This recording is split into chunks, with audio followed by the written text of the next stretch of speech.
Hagamos silencio. Hola, buenas tardes a todos. Espero que se escuche bien el audio. En caso de que no se escuche, si me pueden...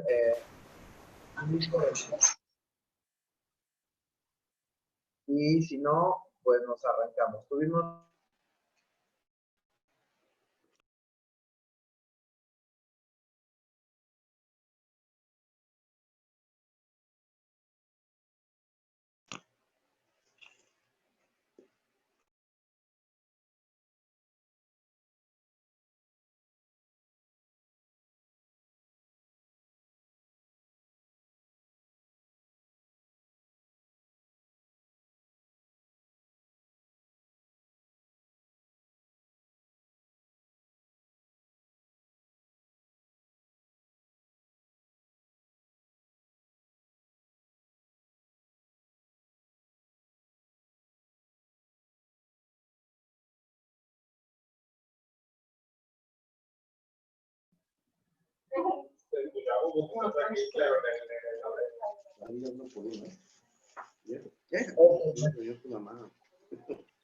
Y ahora viene uno por uno. Uno por uno. Me la voy a llevar. Ok, ¿ahí se escucha mejor?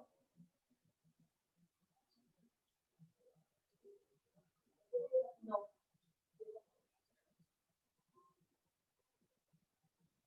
Ya se escucha.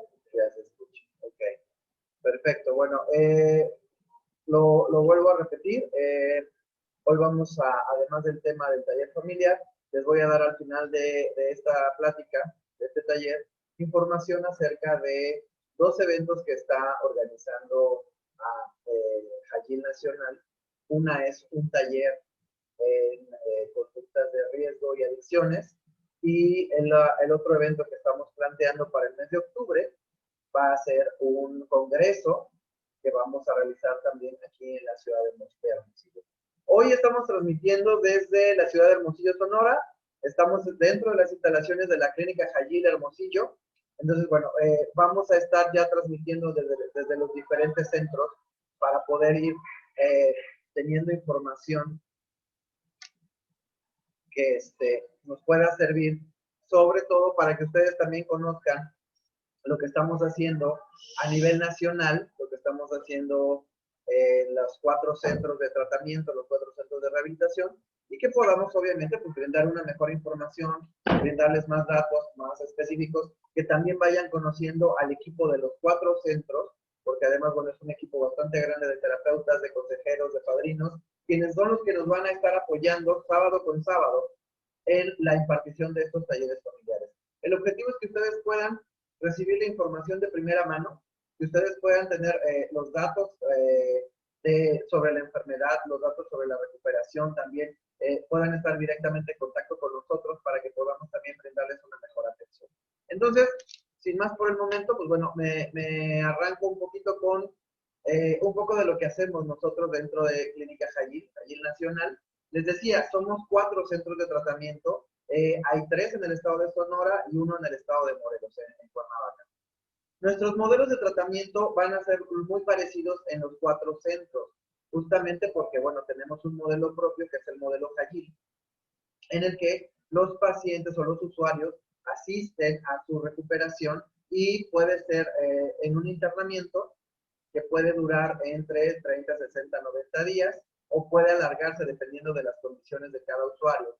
Y una vez que salen, los pacientes regresan o continúan en sus sesiones terapéuticas, en sus grupos, en la medida de sus posibilidades, porque sabemos que hay muchos usuarios que son de otros estados y no pueden estar asistiendo cada semana al centro de rehabilitación. Pero justamente por eso es que estamos abriendo este tipo de espacios para que los usuarios puedan por medio de redes sociales, por medio de Facebook, por medio de Zoom, por medio de todas las tecnologías que tenemos hoy a nuestra mano, el poder seguir en contacto con la clínica, con sus terapeutas, para que puedan seguir recibiendo la atención una vez que termine su proceso de internamiento. Claro que, como en cualquier centro, nosotros tenemos ciertos criterios de inclusión y de exclusión. Es decir, en nuestros 4 centros podemos admitir, hay clínicas dentro de Jayil que están especializadas para hombres y otras que son para mujeres.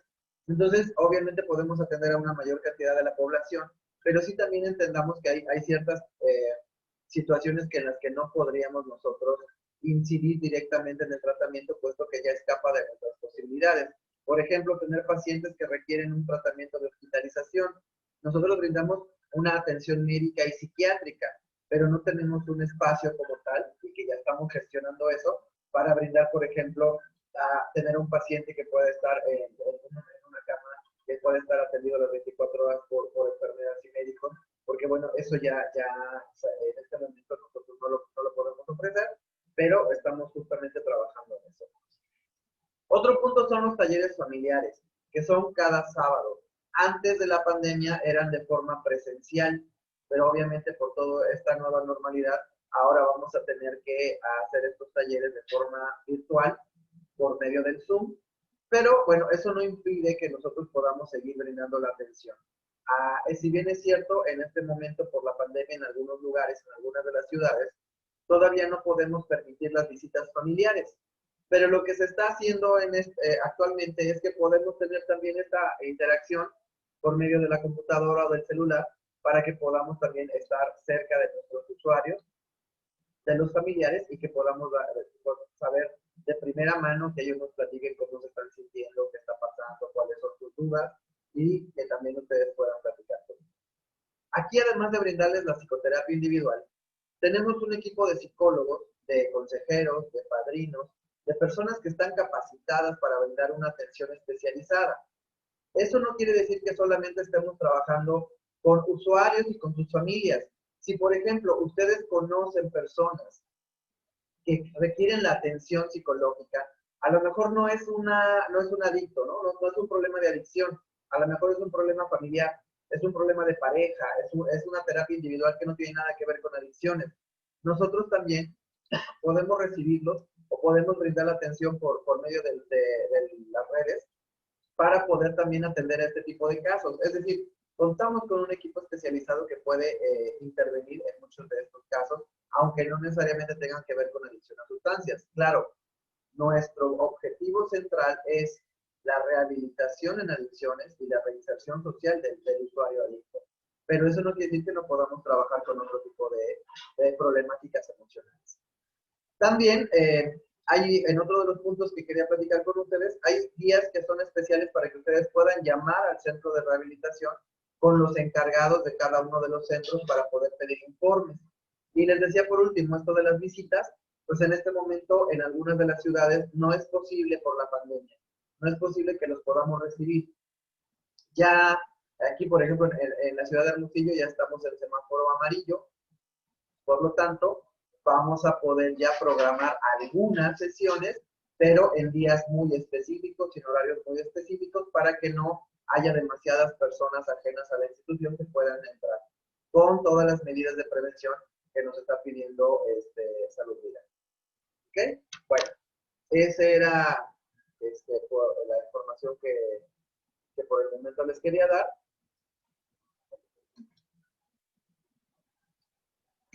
Y bueno, vamos a arrancarnos al tema del día de hoy. Hoy vamos a hablar de las funciones mentales y cómo estas funciones mentales van a ir alterándose de alguna forma cuando las personas empiezan a consumir sustancias o empiezan a generar una adicción. ¿Qué entendemos por una función mental? Las funciones mentales tienen que ver con nuestros procesos cognitivos. Por ejemplo, en la escuela, cuando llegamos a la escuela, de repente pues, tenemos que aprender a hacer operaciones aritméticas, tenemos que aprender a leer, tenemos que aprender a escribir, tenemos que aprender a resolver problemas matemáticos, y todo eso tiene que ver con funciones mentales. Y uno se preguntará, bueno, ¿y eso qué tiene que ver con mi usuario, con mi familiar que está internado, si su problema no es ese? Bueno, vamos a ver que existen algunos procesamientos mentales que son básicos para cualquier ser humano y si no se poseen o están alterados, pueden llegar a afectar hasta el proceso de recuperación. ¿Cuántas veces no nos hemos dado cuenta que un paciente no continúa con su proceso de recuperación justamente porque no tiene una buena capacidad de juicio? Es decir, piensa que ya salió del tratamiento, ya está curado, y que ya puede hacer lo que quiera. Y entonces ahí estamos hablando de un mal procesamiento a nivel mental. Esta imagen.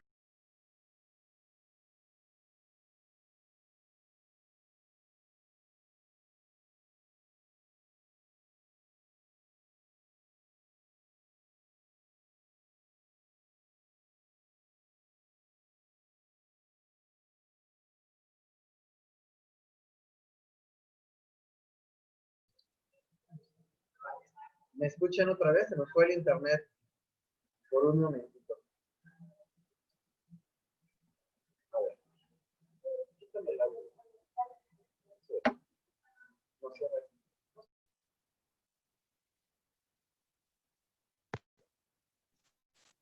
No se oye.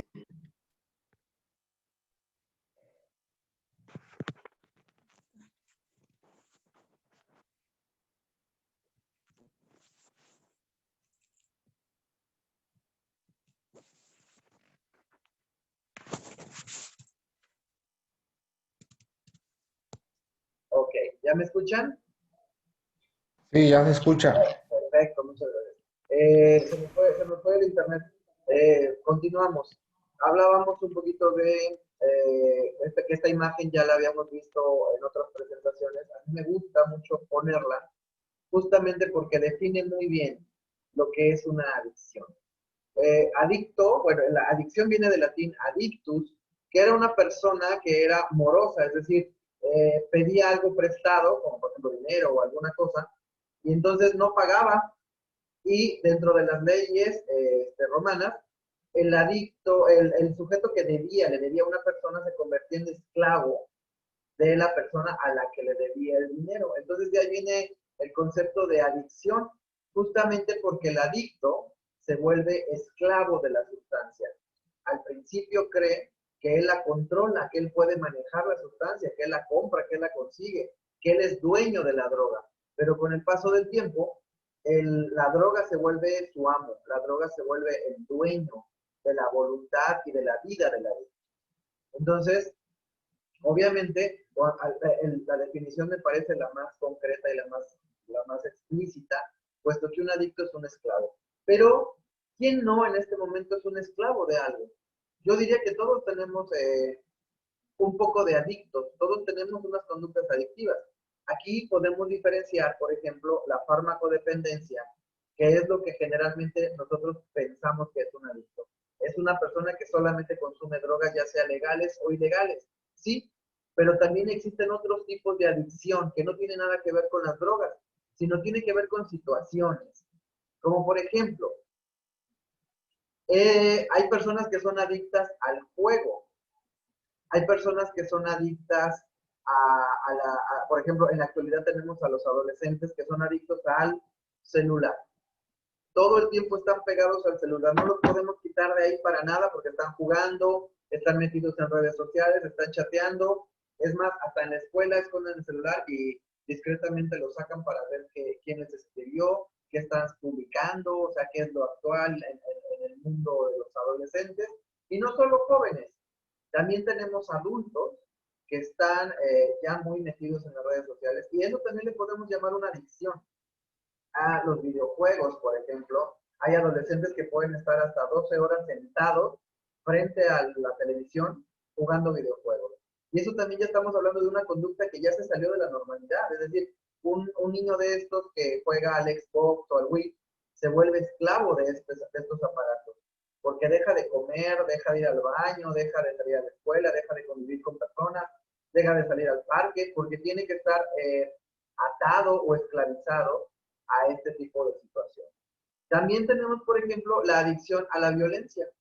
En la actualidad también tenemos una gran ola de violencia en nuestra sociedad y ya de repente lo vemos como algo normal. Lo normalizamos la agresión física, sexual, psicológica, emocional, económica, donde el sujeto también toma el control de alguna situación sobre los demás. Y una de las conductas adictivas también más complicadas es la adicción al sexo. También vemos cómo existen personalidades que son adictas a tener relaciones de manera compulsiva o con varias parejas sexuales, pero además a veces hasta lo hacen sin protección, lo cual es una conducta de alto riesgo. Y como lo vimos en algunas de las sesiones pasadas, también existen las adicciones a las personas. De hecho, cuando iniciamos estos talleres, yo les hablaba, por ejemplo, de la adicción al amor, de la codependencia, del trastorno dependiente de la personalidad, de cómo también existen adictos a personas. Es que no puedo vivir sin ella, o no puedo vivir sin él, o si te vas me mato, si te quedas me mato. O sea, el chiste es que alguien tiene que estar muerto en esta situación. Y también vemos cómo estas personas llegan realmente a destruir las relaciones, sus propias relaciones, por el miedo a quedarse solas, por el miedo al abandono. Entonces tenemos tres tipos diferentes de adictos: el que consume drogas, el que tiene situaciones de riesgo y el que es adicto a las personas. Ahora imagínate a alguien que puede tener las tres características, las tres adicciones, pues obviamente debe tener una vida bastante complicada y bastante caótica porque es adicto a lo que sea. Pero realmente, ¿quién de nosotros no ha entrado en algún momento de su vida en una etapa de, hasta cierto punto podemos decir, adicción a alguna de estas situaciones? Yo creo que en una sociedad como la nuestra, la mayor parte de nosotros generamos alguna adicción en algún momento a algo, y eso nos vuelve vulnerables.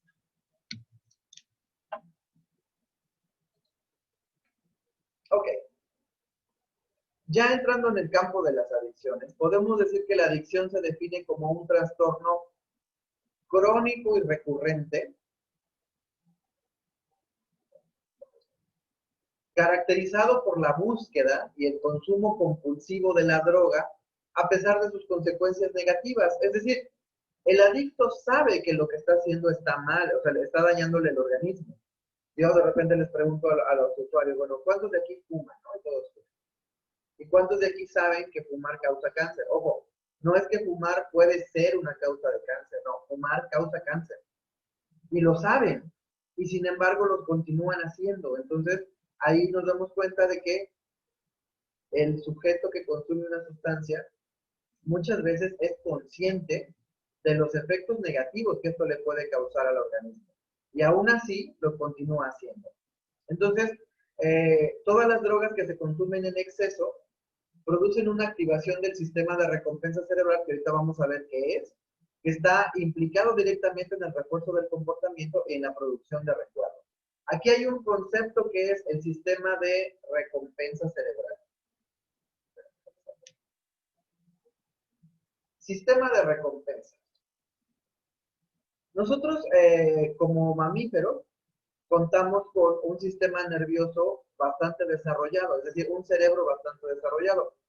Pero este cerebro bastante desarrollado también tiene un funcionamiento muy básico, es decir, hay cosas que nos gustan y hay cosas que nos disgustan.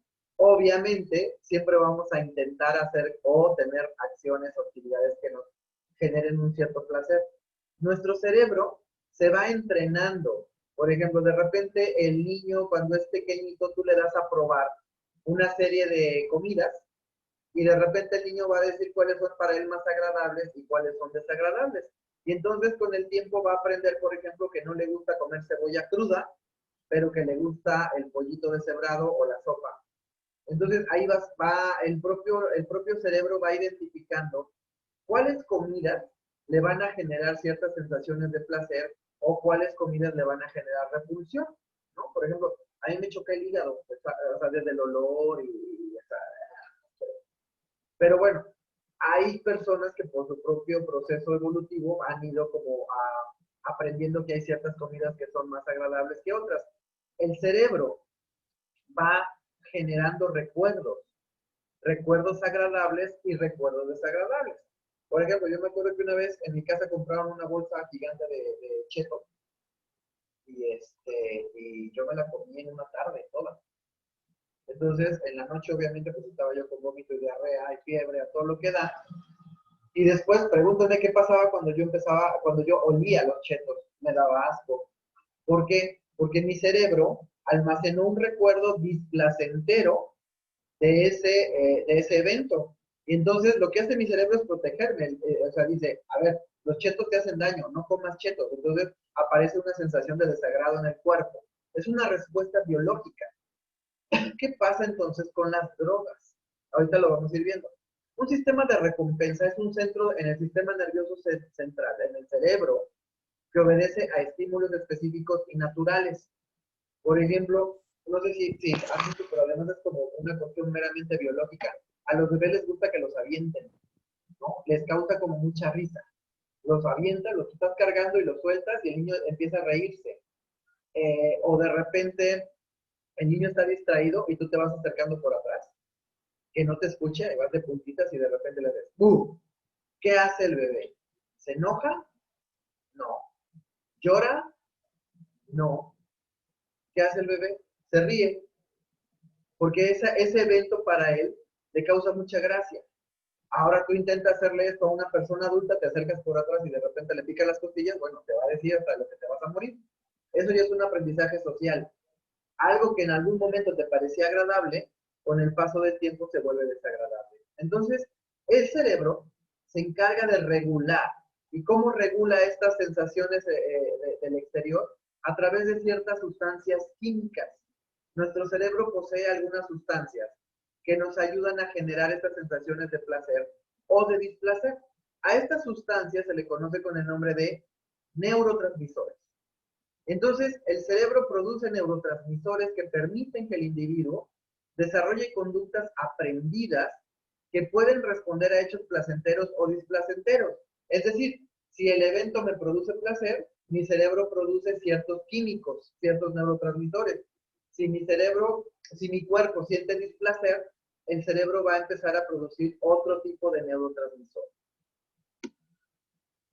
Entonces, a esto, este es un procesamiento bioquímico del cerebro, es decir, se producen sustancias que pueden ser, que pueden generar sensaciones de placer o que pueden generar sensaciones de displacer. Ya vamos entendiendo un poquito cómo es el proceso adictivo. A este procesamiento bioquímico se le conoce como circuito de recompensa. Esto es, hay un neurotransmisor que es generado de manera natural en nuestro cerebro y que nos ayuda a sentir placer. Y se llama dopamina. La dopamina, que muchos la conocen como el neurotransmisor de la felicidad, siempre nos pone de buen humor, es decir, nos pone siempre alegres. Entonces nos genera sensaciones agradables. Entonces, cuando nosotros realizamos alguna actividad, como por ejemplo comer, comes la comida, en tu casa te hicieron la comida que más te gusta. Y entonces, simplemente con ver la comida, se empieza a aumentar la producción de dopamina en tu cerebro y eso hace que empieces a sentirte contento, te pones de buen humor. La dopamina se produce cuando comes, al despertarte, por ejemplo, te levantas y te levantas como alegre, te levantas de buen humor, te levantas de buenas, te levantas feliz. También, por ejemplo, después de hacer ejercicio, se producen grandes cantidades de dopamina. Por eso cuando llegas al gimnasio y te ves en el espejo, te ves gordo y feo y viejo. Y después de una hora de haber entrenado, empiezas a sentirte, te ves al espejo, pero ya hasta te ves así todo así por tachón, y ya hasta te da gusto empezar a... Ay, Laura, estás rayando mi diapositiva. Entonces, empiezas a sentir esta sensación de agradable en el cuerpo. Eso es gracias a la dopamina.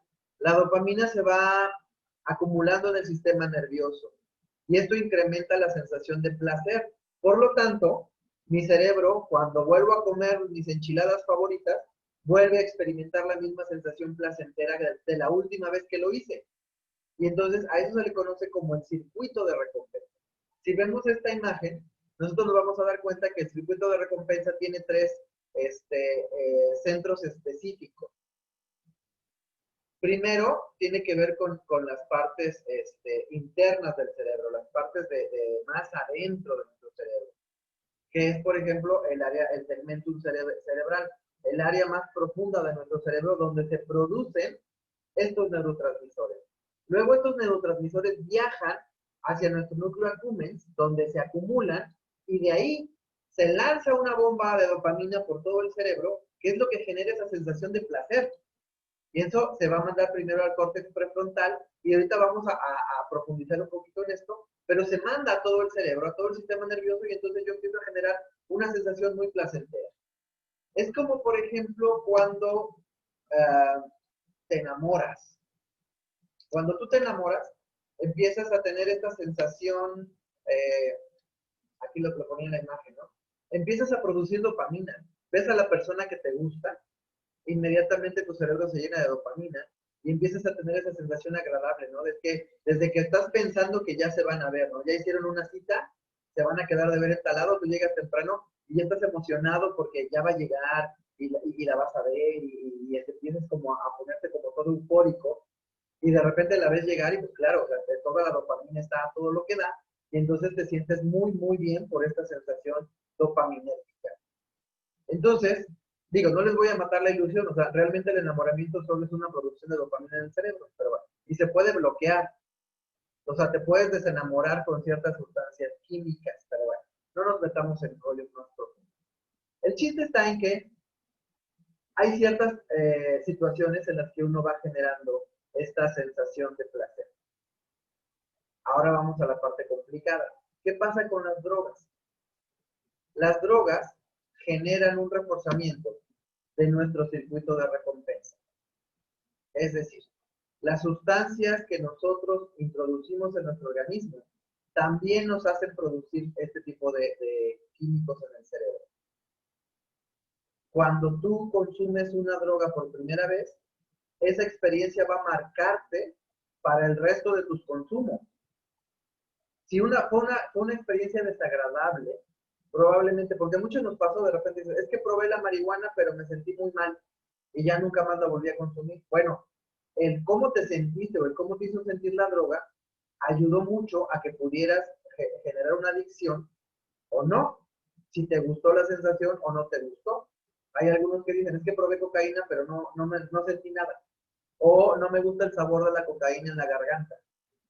Entonces no lo vuelven a hacer. Pero habrá organismos que sí sientan placer por este tipo de sensaciones. Y entonces dicen, no, es que estuvo padrísimo, es que me gustó mucho y es que me sentí de tal forma. Y eso hace que tu cerebro almacene ese recuerdo y tengas más probabilidades de volver a repetir esa misma sensación.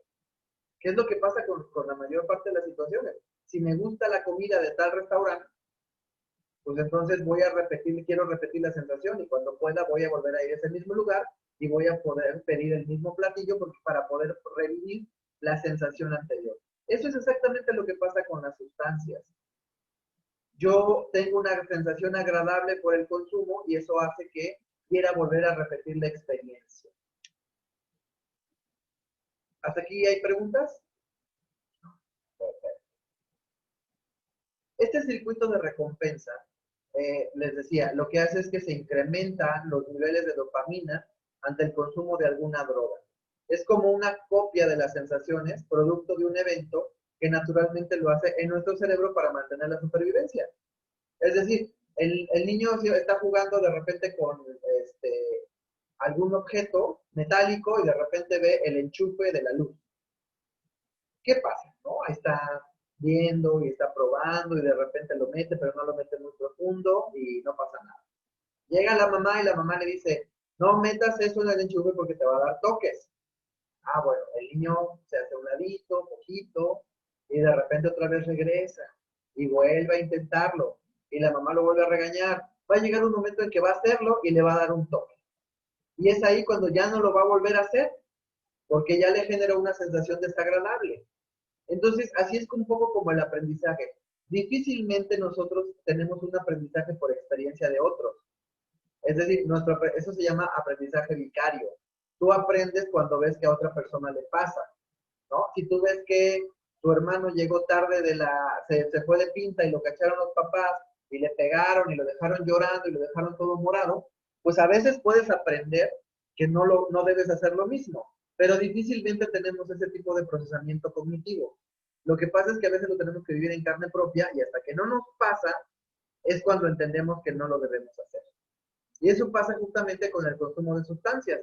Todo el mundo te dice, drogarte es malo, drogarte te puede dejar con algún problema mental, drogarte te va a dejar en la calle, vas a perder a tu novia, vas a perder a tus amigos, vas a perder a tu familia, vas a perder el dinero. Todo eso nos lo dicen todo el tiempo en todas partes. Pero ¿qué pasa con el cerebro? El cerebro lo único que recuerda es una sensación agradable de haber consumido. Y lo que quiere hacer es repetirlo. Es como cuando te enamoras de alguien, les decía hace un momento. Te enamoras de alguien y lo que quieres hacer es saber de esa persona, seguir viendo a esa persona, seguir frecuentándose. Porque estás en un proceso de saturación dopamínica en el cerebro y eso hace que quieras repetir y repetir y repetir la experiencia. Entonces, pues obviamente hasta escondidas le hablas por teléfono, le mandas cartitas, te escapas de tu casa para ir a verla. O sea, hay todo un procesamiento ahí, porque hay un reforzamiento, es decir, hay un premio. Cada vez que yo veo a la chica que me gusta, empiezo a sentir una sensación de felicidad. Y eso desafortunadamente también pasa con el consumo de sustancias. Cada vez que yo consumo una droga, hay una sensación de placer que me va a llevar justamente a querer repetir una vez más la experiencia. Así que papás, mamás, esposas, esposos, hermanos, hijos, hijas de usuarios, no es por ahí. O sea, decirles no te drogues porque te va a hacer daño, no te drogues porque vas a perder todo, no es la forma. Porque el cerebro lo único que quiere en ese momento es repetir la experiencia agradable, ¿no? Es que si te cachan en la calle comprando droga te van a meter a la cárcel. El cerebro no distingue entre lo que es legal y lo que es ilegal. Al cerebro es exactamente igual. Él lo que quiere es volver a sentir esa experiencia placentera que sintió la primera vez que consumió. Y ahorita que hablamos de lo legal y lo ilegal, hagamos como un corte para poder ver cómo en la actualidad se van clasificando las drogas. Tenemos diferentes tipos de drogas. La primera clasificación es la clasificación que acabo de decir, lo legal y lo ilegal.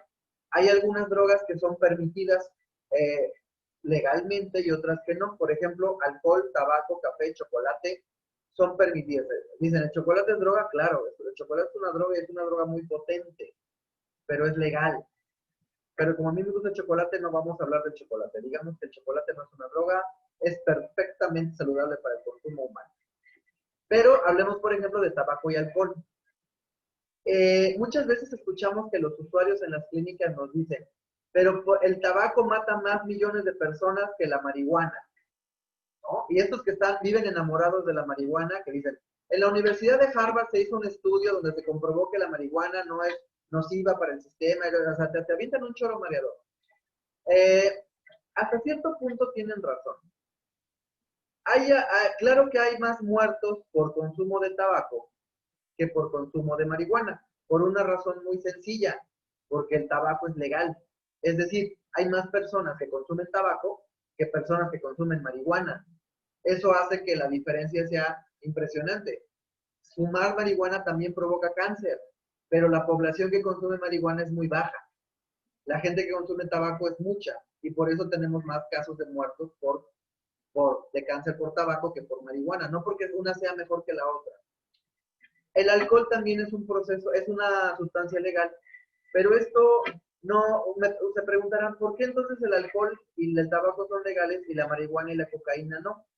Eso tiene que ver más bien con usos y costumbres, no con que una droga sea más o menos peligrosa que otra. Yo les diría, todas las drogas son peligrosas. Todo en exceso es malo. El problema aquí es que por usos y costumbres hay ciertas sustancias que son permitidas en ciertos lugares y no en otros.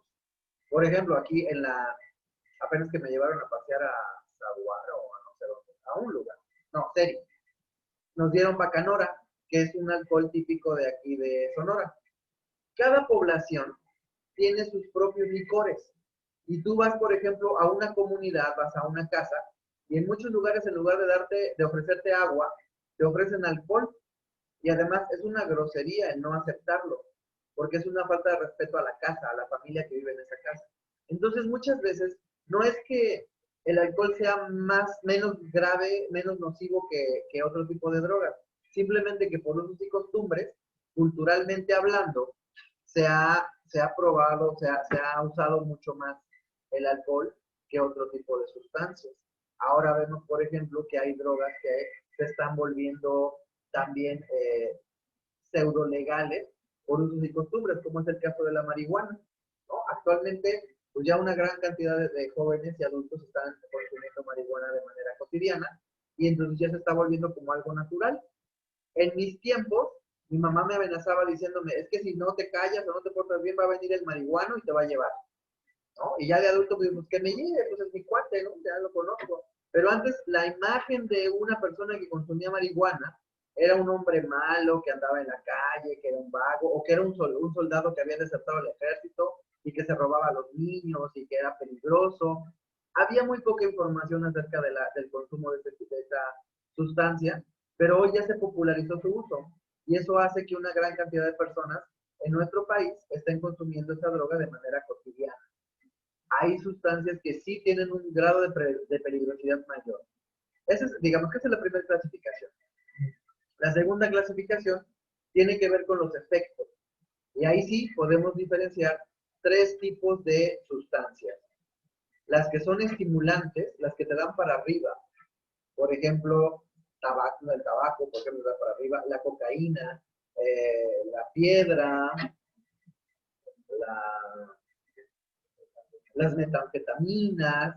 Son sustancias que te aumentan la sensación, la actividad física, aumentan el ritmo cardíaco y obviamente te van dando para arriba, te dan una sensación como de fuerza, como de poder, como de euforia.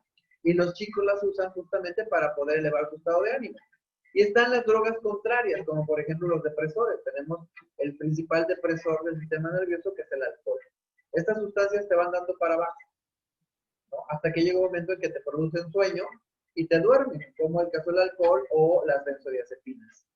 Y tenemos algunas drogas que lo que hacen en el organismo es generar alucinaciones. Ahí podemos tener, por ejemplo, el peyote, la psilocibina, la ayahuasca, todas las sustancias que son naturales, el LSD, que eso provocan alucinaciones. Estos son los tres grandes grupos en los que podemos clasificar las drogas de acuerdo a sus efectos en el cuerpo. Antes, hace algunos años, todavía podíamos hablar de que había usuarios que solamente se metían alcohol, o solamente fumaban marihuana, o solamente se metían cocaína. En la actualidad ya es muy difícil encontrar usuarios puros de una droga porque lo que hacen es empezar a combinarlas, ¿no? Me fumo un churro de mota y luego me meto alcohol. Y luego, para cuando yo me siento muy borracho, le meto cocaína y entonces empiezo como a hacer una serie de mezclas que además de peligrosas, lo que hacen es modificar tu estado de ánimo rápidamente, constantemente. Entonces, en una noche puede consumir una gran cantidad de drogas de diferentes efectos y puede ir desde arriba hacia abajo, hacia arriba, hacia abajo, y así estar constantemente. Y bueno, por último tenemos una clasificación de las drogas que tiene que ver con su origen.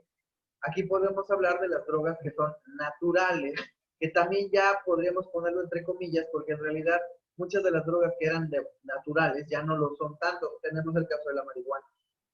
Antes, en los años 70, en los años 80, consumir marihuana era mucho más seguro que en la actualidad. ¿Por qué? Porque en la actualidad la marihuana ya viene con químicos, ya viene con procesamiento, ya viene con pesticidas, y eso hace que la planta ya no sea tan pura como lo era en el pasado. Entonces, ahora ya provoca efectos que antes no ocasionaba. Ya tenemos cepas de la marihuana que son alucinógenas, por ejemplo. Entonces, ya tampoco podemos hablar de que sean 100% naturales. Y tenemos las drogas sintéticas que se hacen en laboratorios o a veces se hacen de forma clandestina en casas. Ahí se procesan para después venderlas a los usuarios. Y las drogas industriales como el pegamento, la acetona, el PVC, que también no son utilizadas, es decir, no se crearon para hacer drogas. El thinner, por ejemplo, no fue diseñado para hacer nada. Fue diseñado para otras cosas, tiene otros usos, pero después se empezó a utilizar con fines lúdicos, digamos, con fines recreativos exclusivamente.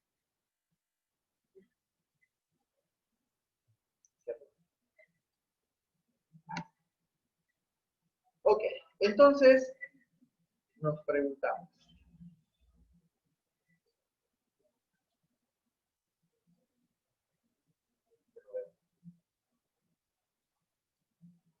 Las adicciones son consideradas como un trastorno psiquiátrico. Actualmente, sí. Actualmente ya las drogas están consideradas como dentro del campo de los trastornos por consumo de sustancias en los manuales de psiquiatría. Lo que quiere decir que las adicciones sí son un trastorno psiquiátrico y deben ser tratadas como lo que son, una enfermedad mental. Entonces, ¿por qué sí son una enfermedad mental? Porque cambian la estructura y el funcionamiento del cerebro.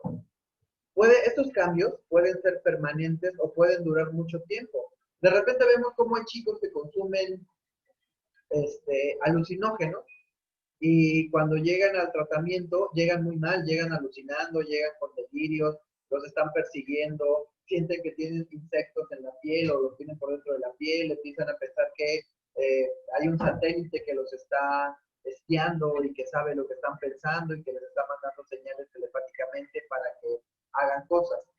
Y eso fue por consumir sustancias. Ojo, no estaban así antes. Empezaron a consumir drogas y por el consumo de drogas generaron un proceso psiquiátrico asociado. Es decir, no solamente tienen un trastorno psiquiátrico, sino que ahora ya tienen dos.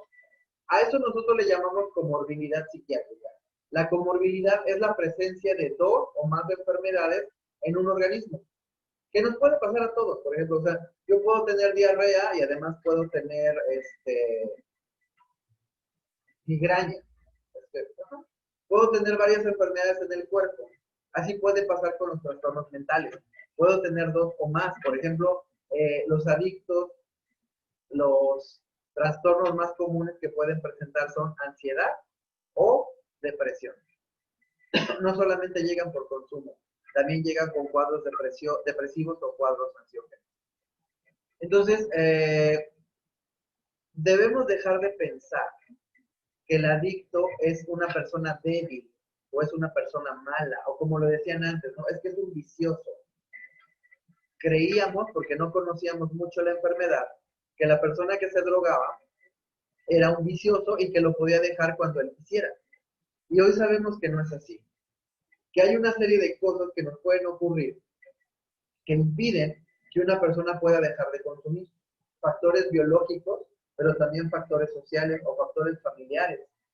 ¿Cuántas veces no pasa que la principal causa de la recaída del adicto es directamente la familia?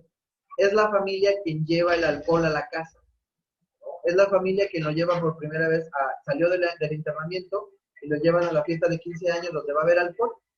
Entonces, muchas veces sin darnos cuenta, la familia también provoca la recaída de los pacientes. Bueno, debemos considerar a la adicción como un trastorno psiquiátrico que necesita una intervención multifactorial. No solamente es el acompañamiento del grupo, no solamente es el medicamento, no solamente es la terapia, no solamente es la consejería, tiene que haber un todo para lograr que tengamos mayores posibilidades de tener éxito en la recuperación y la reinserción social de nuestros usuarios.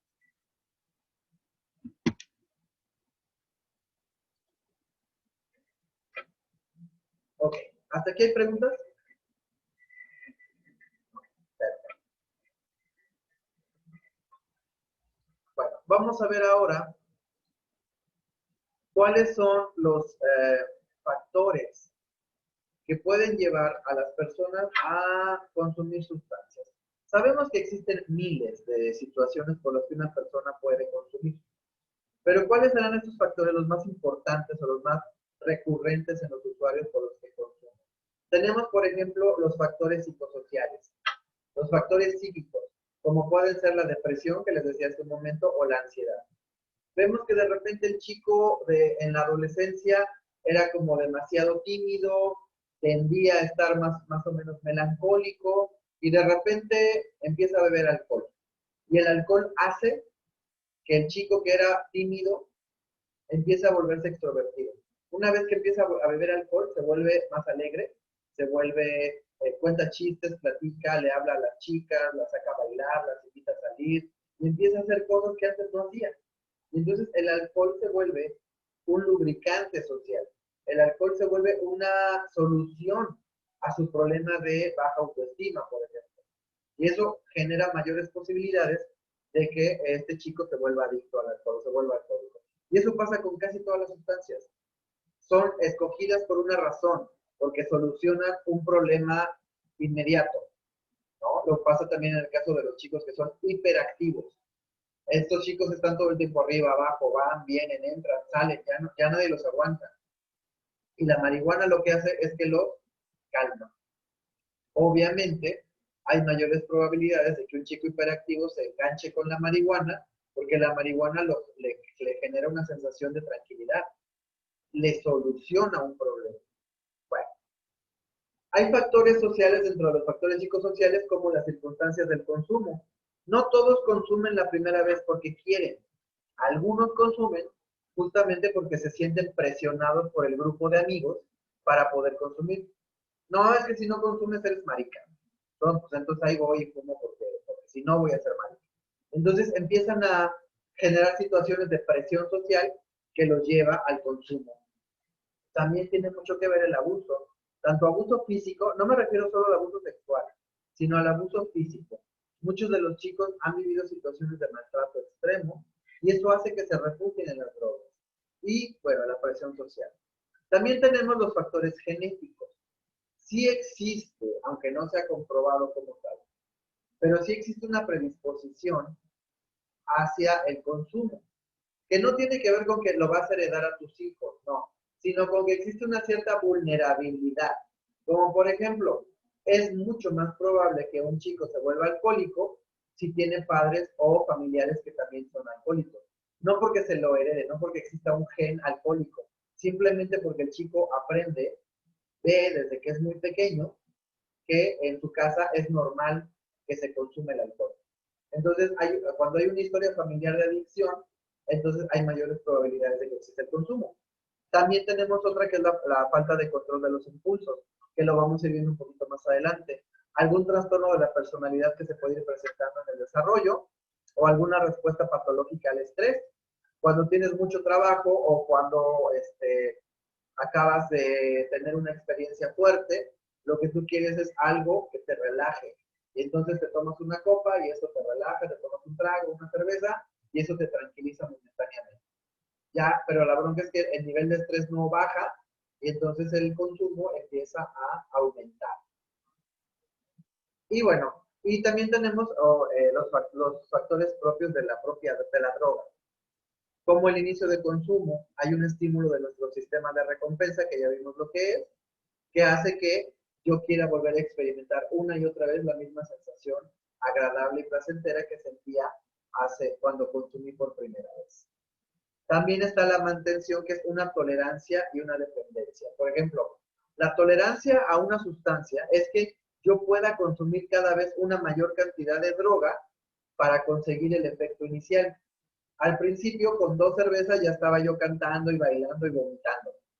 Pero conforme sigo consumiendo, voy a seguir aumentando mi consumo cada vez más para poder conseguir el efecto inicial. Y eso genera una mayor dependencia. Y también una neuroadaptación de mi sistema nervioso. Es decir, es como cuando yo le voy dando veneno en pequeñas dosis a mi cerebro. Voy generando pequeñas dosis, poco a poco, hasta que mi cerebro se va acostumbrando, todo mi cuerpo se va acostumbrando. Por eso es que vemos que hay personas que llegan a consumir grandes cantidades de alcohol y siguen en una cierta estabilidad funcional. O sea, entre comillas, porque digo, no es que sean completamente funcionales, pero sí conocemos personas que son alcohólicos fuertes y que siguen trabajando, siguen ganando dinero, siguen llevando dinero a la casa, comida, o sea, tienen cierto nivel de funcionalidad, que no les va a durar mucho, pero sí existen. Y por último, también tenemos el síndrome de abstinencia. Hay aquellos quienes de repente deciden dejar de consumir y por lo tanto, un día simplemente de tajo dicen, ya no más, hasta aquí le voy a parar. Pero resulta que su cerebro, por el propio sistema de recompensa, lo que quiere es, pues yo necesito la dosis, necesito vivir nuevamente la experiencia inicial y entonces empiezo a mandar neurotransmisores que lo que hacen es hacerme sentir mal para que yo pueda volver a consumir, para volver a tener esta experiencia placentera. Y ahí es cuando aparece el síndrome de abstinencia.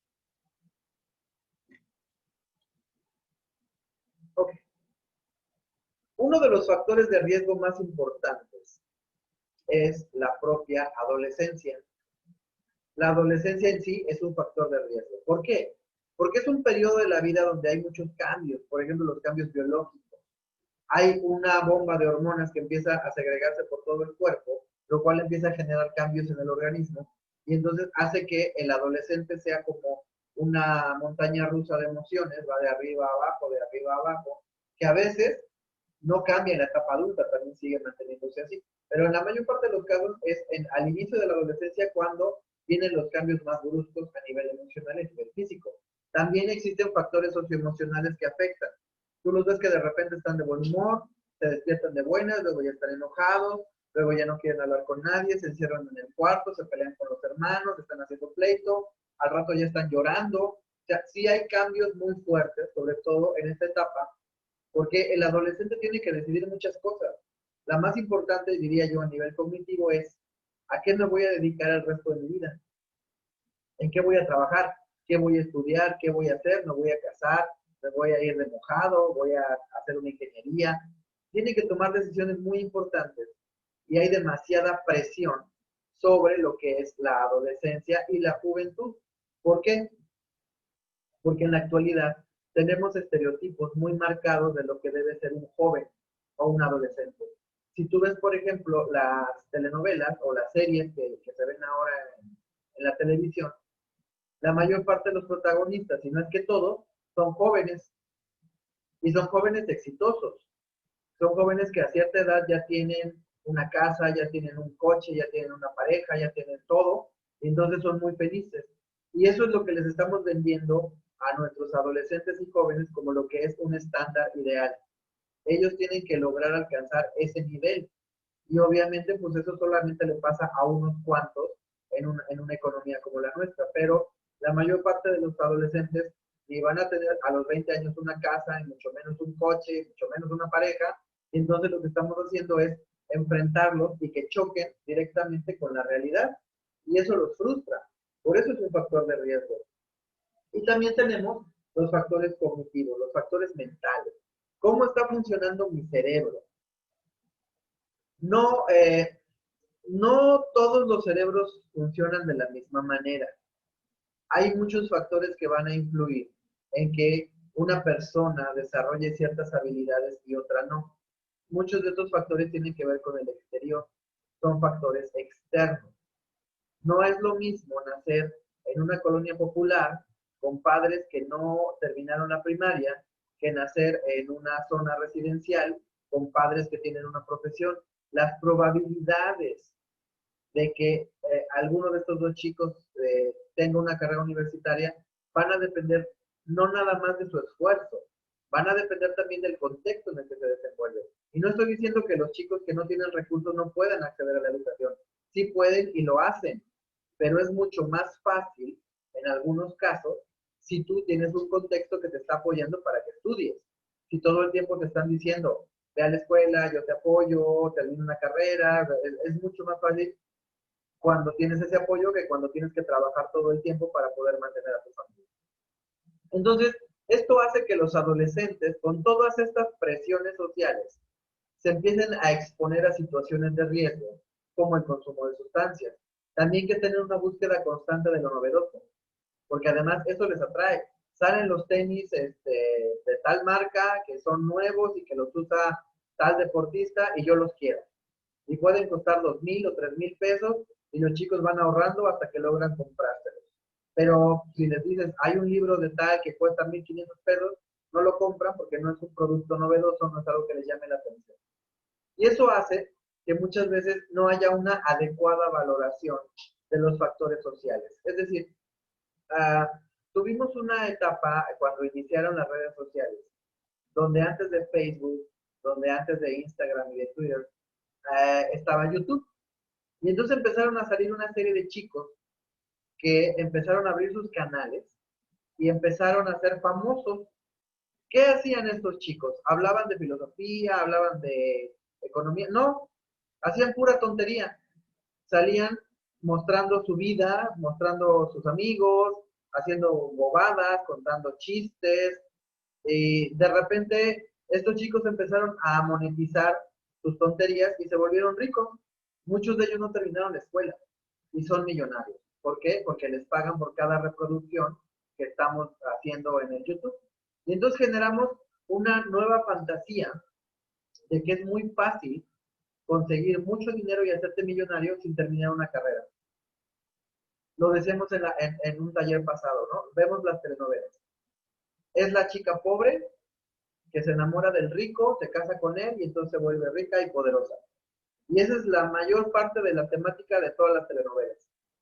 Pasan una serie de problemas más o menos graves, en algunos casos las matan, las reviven, las embarazan, tienen hijos, se los roban, y bueno, pero al final se quedan con el dinero y con el galán.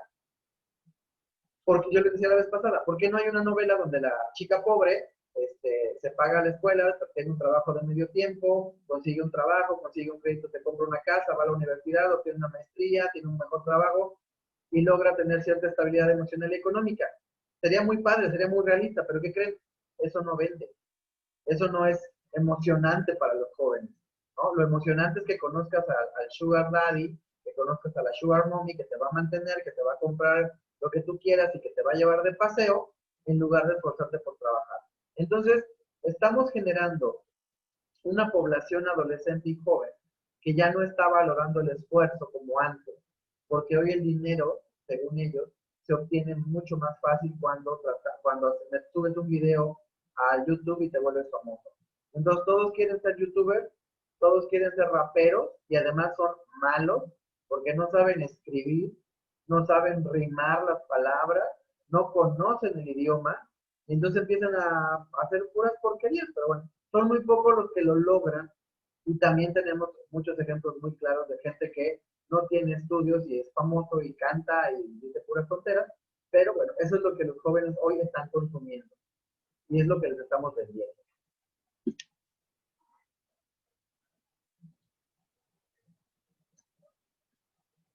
Ahora sí, ¿por qué al adolescente le pasa todo esto que le pasa en su cabeza? Ya vimos como los aspectos sociales. Ahorita nos vamos a enfocar un poquito más en las cuestiones anatómicas, funcionales del cerebro, del adolescente específicamente. Vamos a hablar de una zona del cerebro que se llama la corteza prefrontal. Les voy a ver mi cursor. Laura, ¿lo puedes poner? Circulito a la frontal. Ya que dije todo. Ahí voy. Perfecto, gracias. Ya Laura nos hizo favor de poner una marca. La corteza prefrontal es esa parte del cerebro que Laura marcó. Esta parte del cerebro es la parte más específicamente humana. Ninguna otra especie tiene una parte prefrontal tan desarrollada. Sí, por ejemplo, los caballos, los delfines tienen pequeñas porciones del sistema frontal, pero no está tan desarrollada como esta. Esto nos ha tomado más de 1 millón de años de evolución y es lo que nos permite diferenciarnos de cualquier otra especie animal en el planeta Tierra. Este pedazo de cerebro es lo que nos diferencia de otras especies, es lo que nos hace construir casas, es lo que nos hace sostener ropa, o sea, tener reglas, leyes, todo lo demás. Todo eso es gracias a esa porción del cerebro. Y es específicamente humana. Pero ¿qué creen? Cuando nacemos, esta parte del cerebro no está desarrollada al 100%. Va a tomarnos todavía algunos años el que logre su maduración total. Es decir, el bebé entonces no tiene lóbulo frontal, los prefrontales sí los tiene, pero no los tiene desarrollados, porque eso lo va a ir desarrollando con los años. Esa maduración es lo que permite que el niño aprenda a hablar, a caminar, a hacer cuentas, a leer, a escribir, a ponerse la ropa, a ir al baño, a utilizar cubiertos. Esa pequeña parte del cerebro es lo que nos va a permitir ser específicamente humanos. Alcanza su máximo nivel de maduración entrando más o menos a la pubertad. Es ahí cuando podemos decir que en la mayor parte de los casos el cerebro ya alcanzó su maduración total. Pero habrá casos en los que no se logre esta maduración al 100%. Sí. Sí hay casos en los que esta maduración no se logra. Y si tú le metes drogas a un cerebro que todavía no está maduro, lo que estás haciendo es que estás impidiendo su proceso de maduración. En lugar de apoyarlo a que crezca, pues obviamente no estás generándole un procesamiento cognitivo adecuado.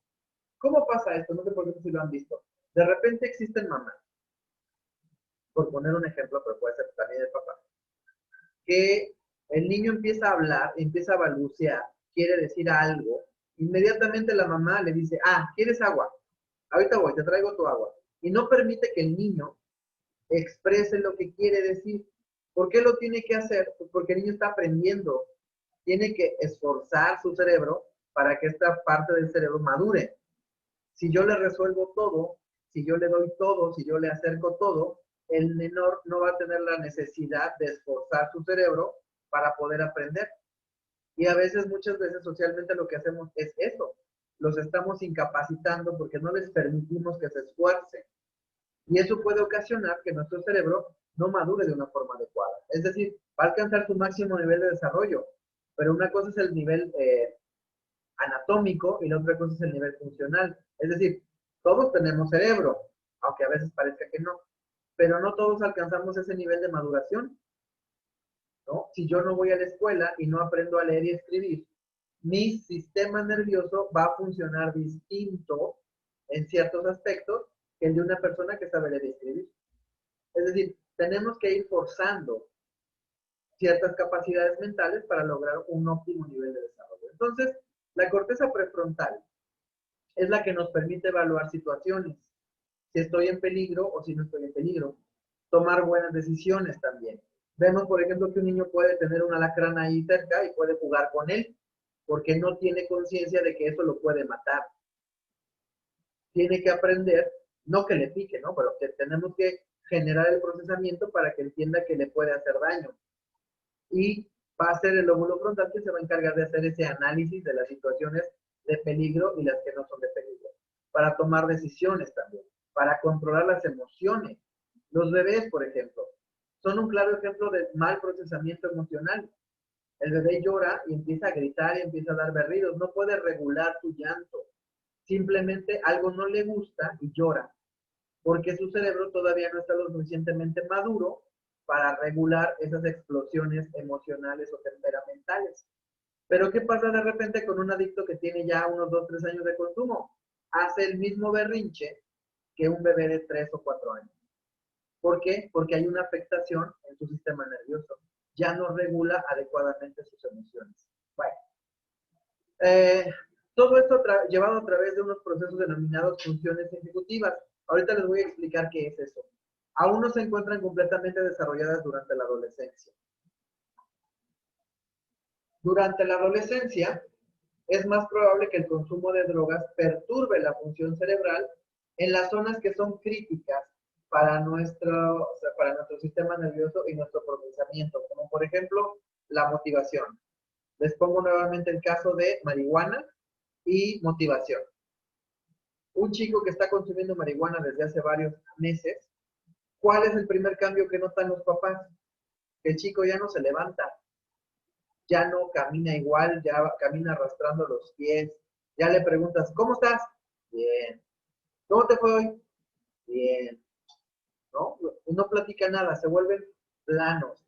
No sabes si están contentos, si están enojados, si están tristes, todos están planos. Es decir, la motivación se va a afectar.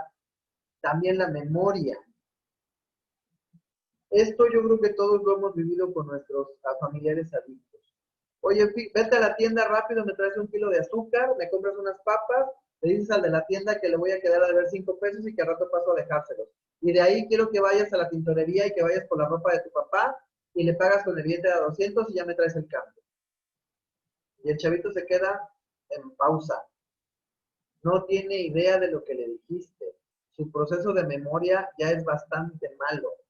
Y entonces, ¿qué es lo que pasa? Pues que medio intenta hacer algunas cosas, hace cosas que no le pediste, y las cosas que le pediste no las hace como se las pediste, y ahí te das cuenta de que tu proceso de atención y tu proceso de memoria ya están un poco más deteriorados. Obviamente eso afecta el aprendizaje.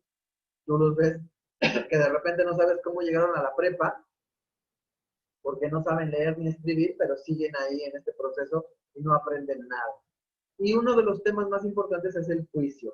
El juicio es la capacidad que tenemos como seres humanos de diferenciar situaciones que pueden ser positivas o negativas de acuerdo a nuestro contexto social. Ojo, no estoy diciendo que en cada cultura sea igual.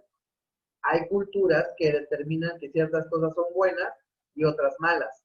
En nuestra sociedad latina, ¿no? Judeocristiana, nosotros tenemos determinadas qué cosas son positivas y qué cosas van a ser negativas. No las creamos nosotros, no es porque a mí se me ocurrió decir que está mal. Ya cuando yo nací, ya existían esas reglas que yo tengo que seguir para poder permanecer en el contexto, en el grupo. Y obviamente, pues eso también va a regular mi comportamiento. Yo no puedo entrar a un cine o a un teatro y ponerme a hablar por teléfono a mitad de la función, porque porque no es correcto. Pero ¿cuántas personas hemos visto que lo hacen? Ahí estamos hablando de un error de juicio, ¿no?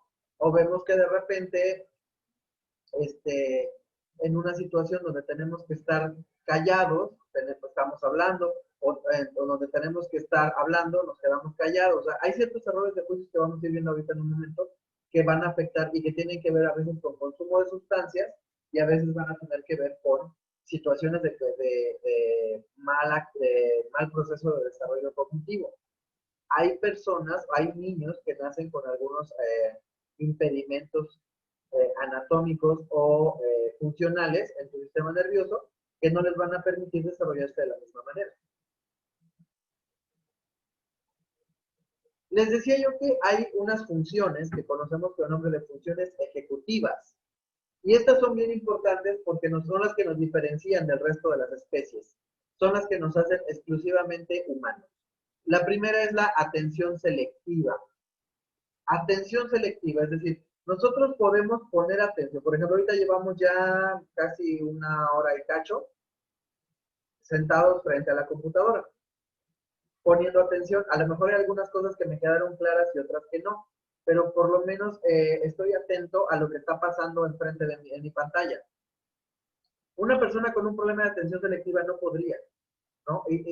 Ya se hubiera perdido, ya se hubiera parado, ya hubiera hecho otra cosa, ya estaría haciendo algo diferente, porque no logró almacenar o no logró atender a la mayor parte de la información que aquí se está diciendo. Porque muchas veces tiene que ver con un problema de inhibición. Inhibir es parar, es frenar algo. Y hay veces que, sobre todo los jóvenes que consumen, no pueden inhibir el impulso. De repente ven una puerta cerrada y la abren, ¿no? O dicen, voy a ir a tal lado, es que te encuentran en la calle con un amigo y dicen, oye, vamos a tal lado, y te acompañan contigo, y te dicen, no, porque mi mamá me mandó por las tortillas. No, porque va a haber fiesta y se va a poner bien padre, no sé qué. Ah, bueno, vamos. Y se van, y no te llevaron las tortillas, y ya no comiste tortillas ese día. No lograron inhibir su conducta porque el impulso era más fuerte que ellos. Entonces, esa parte tampoco la presentan. La memoria de trabajo. Si yo les digo, por ejemplo, ahorita, les voy a dar mi número y no lo anoten, apréndenselo. Es 777-388-8278. Yo sé que habrá quienes sí lo puedan almacenar, la mayoría ya no. No por la edad, sino porque el procesamiento ya es diferente en la actualidad. Ya no estamos acostumbrados a memorizar números de teléfono. Antes te aprendías de memoria todos los números de tus familiares y amigos, te los sabías de memoria. Hoy, gracias a este aparato, ya somos incapaces de aprendernos un número telefónico. Pero bueno, les decía, mi número telefónico. ¿Se acuerdan? Eso se llama memoria de trabajo. Es la capacidad de almacenar una cierta cantidad de información durante un tiempo específico. Ya vemos que, por ejemplo, hay chicos usuarios que no se pueden acordar de datos concretitos, básicos. Es un memoria de trabajo. La otra es flexibilidad cognitiva, la capacidad de atender a varias cosas sin perder el hilo. Por ejemplo, llegas directo, dices, es que necesito tomar agua. Estás en la recámara haciendo algo y bajas a la cocina para tomarte un vaso con agua. Y de repente llegas a la cocina e inmediatamente dices, ¿a qué venía? Y se te va el avión, ¿no? Y se te olvida. Y entonces estás duro, a ver, pero ¿a qué venía? ¿A qué venía? ¿A qué venía? Te pones a limpiar la cocina, te pones a hacerte algo de comer, haces otra cosa. Pero lo que tú tenías que hacer se te olvidó. Y en cuanto regresas a la recámara, a lo que estabas haciendo, pues ¿qué crees? Ya se te olvidó también. Entonces no tenemos como esta capacidad de tener esa flexibilidad. La planeación y el monitoreo forman parte de cualquier cosa que hacemos. Por ejemplo, planeamos todo el tiempo. O sea, ¿qué voy a hacer mañana? Bueno, voy a levantar tarde porque es domingo, luego voy a tal lado, voy a visitar a tal persona, tengo que ir al súper, tengo que ir a comprar. Y ya estás planeando. Ya estás generando un esquema mental de lo que tienes que hacer al día siguiente. Y esta planeación la podemos hacer en diferentes tipos de tiempo. Es decir, no solamente mañana, puedo planear lo que voy a hacer el mes que viene. Tengo esta capacidad mental para organizar la información de tal manera que pueda tener una claridad lineal en el tiempo de lo que voy a hacer. A veces muchas personas que consumen drogas pierden también esta capacidad de planeación adecuada y no lo hacen o no lo siguen o se les olvida. Y los procesos que más se van a afectar en el consumo de sustancias van a ser específicamente dos: atención y memoria. La mayor parte de las sustancias van a afectar el procesamiento atencional y el procesamiento mnémico, el procesamiento de la memoria. Muchas veces le preguntas a los jóvenes consumidores, ¿qué desayunaste hoy? Y no se acuerdan. O a ver, a mí me pasa mucho en las terapias. ¿Qué vimos ayer? Y no tienen ni idea de lo que vimos el día anterior.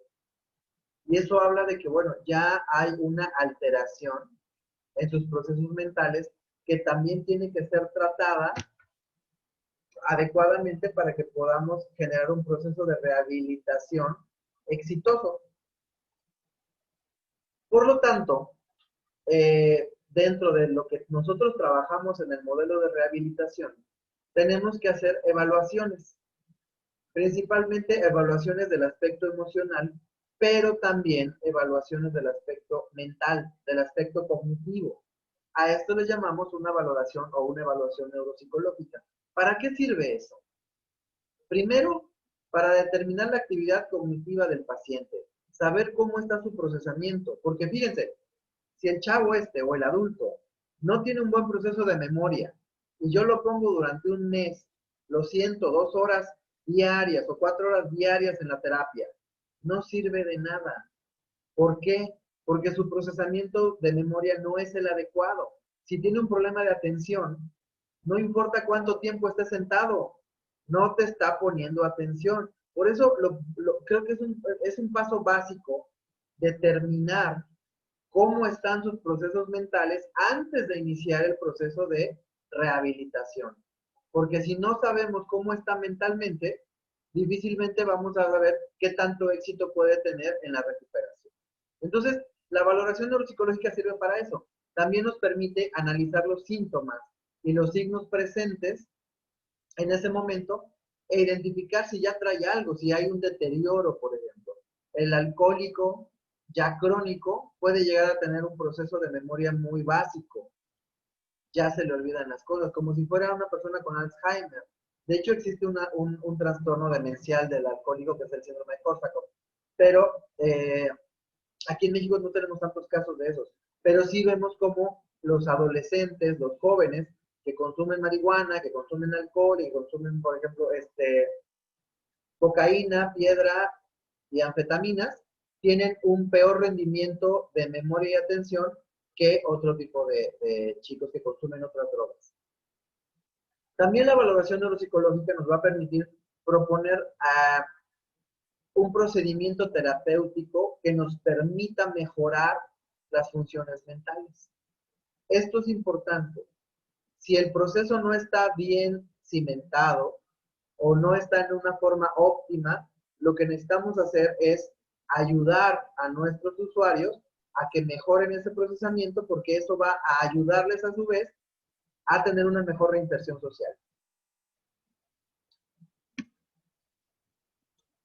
Por eso es que no solamente tenemos que trabajar de manera aislada, sino de manera integral en la rehabilitación de los pacientes, de los usuarios. Tiene que haber un área social, un área de terapia ocupacional, alguien que se encargue de trabajar su proyecto de vida, alguien que se encargue de la reinserción social una vez que salga, que nosotros le llamamos el seguimiento, que puede durar años.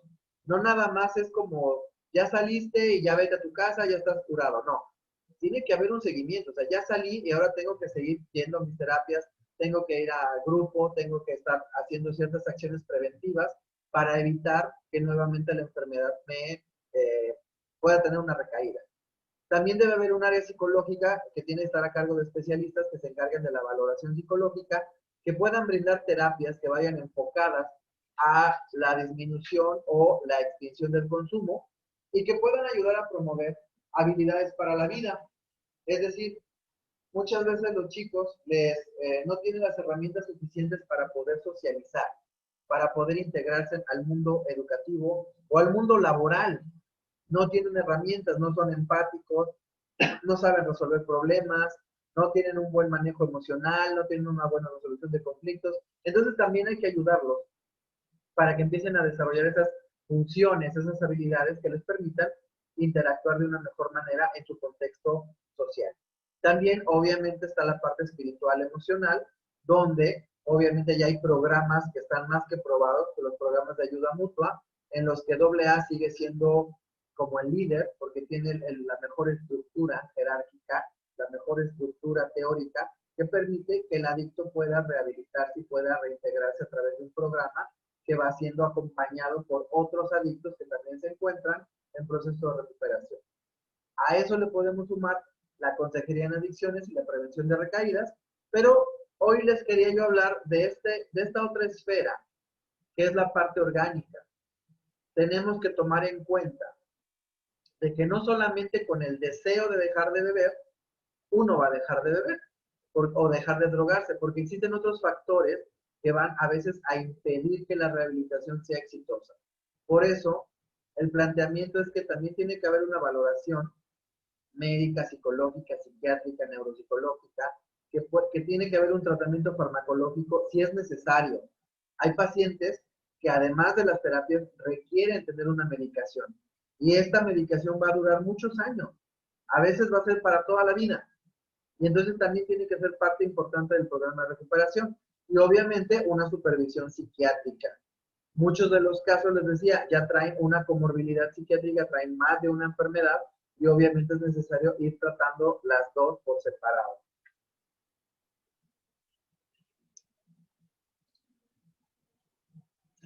Ok. Luego viene, yo creo que ya es la última. ¿Qué pasa si nosotros no tomamos en cuenta este factor psicológico, este factor mental a la hora de la rehabilitación? Vamos a encontrar ciertos problemas en la recuperación, como cuáles. El más importante, la irresponsabilidad en el cumplimiento del tratamiento. Le decimos al paciente que tiene que ir a AA todos los días una vez que salga de su internamiento. Pero, les decía, su procesamiento mental no le permite entender que es necesario, porque además no sabe obedecer, no sabe seguir reglas, y entonces cree que él puede hacerlo a su manera. De hecho, ayer me hablaba un paciente para pedirme ayuda, que ya estuvo internado 2 veces antes, y me dice, sí, pero ya estoy en mi casa, estoy encerrado, y aquí me voy a quedar. Le digo, ajá, bueno, y el grupo, y la terapia. Y dice, no, eso no, nada más me voy a encerrar y ya con eso lo hice. Y dice, bueno, las probabilidades de que tenga éxito en su rehabilitación son 0. Pero es una actitud irresponsable frente a su propia recuperación, porque él cree que él sabe cómo se lleva a cabo una rehabilitación. Entonces, bueno, va a seguir consumiendo hasta que la familia tenga que tomar el control y lo vuelvan a internar. Pero él no quiere. Otro de los obstáculos podrían ser las dificultades para generar conciencia sobre la enfermedad. Ojo, este es un tema que en algún momento vamos a tener que explorar profundamente, que es conciencia de enfermedad.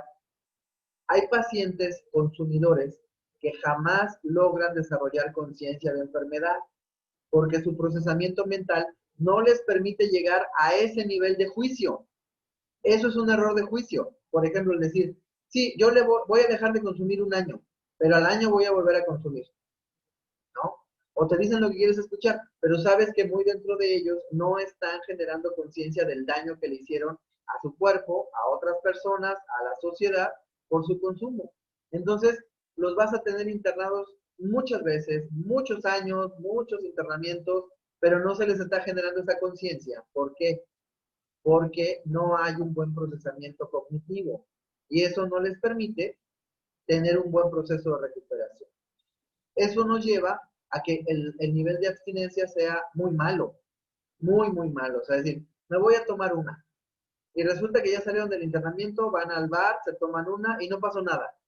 Ah, dicen, no, pues yo ya la hice, yo ya estoy del otro lado, voy a beber poquito, me la voy a llevar leve y así ya la libré.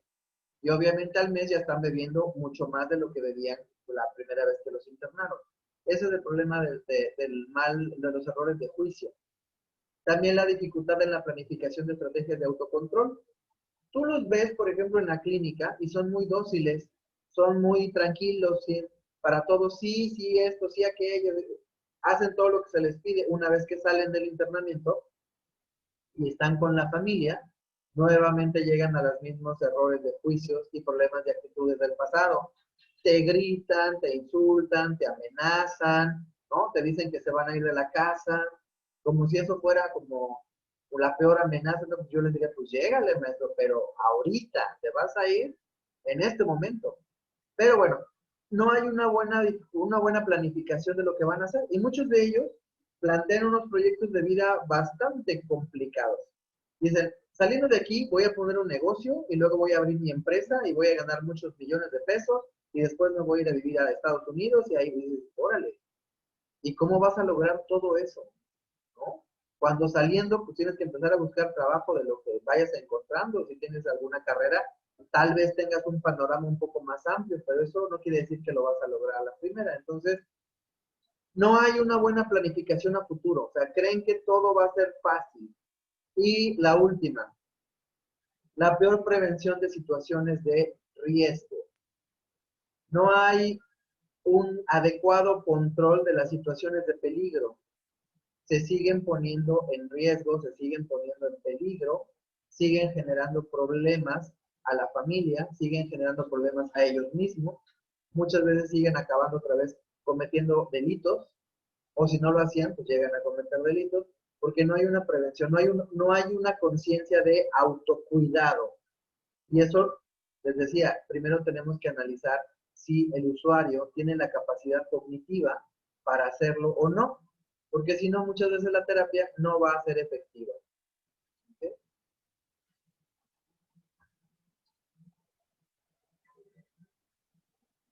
Ok, muy bien, terminé justo a tiempo. Miren, les mandé sobre este tema, eh, les mandé una información. Son unos artículos que si ustedes los quieren leer, bueno, ahí están, se les hicieron llegar por WhatsApp, o si no, se les van a hacer llegar por WhatsApp a la brevedad.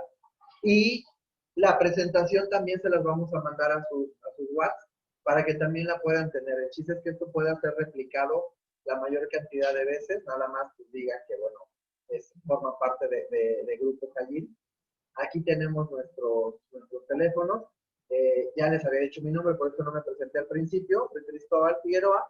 Y yo actualmente me estoy haciendo cargo de la asociación que es Adicciones y Mujeres.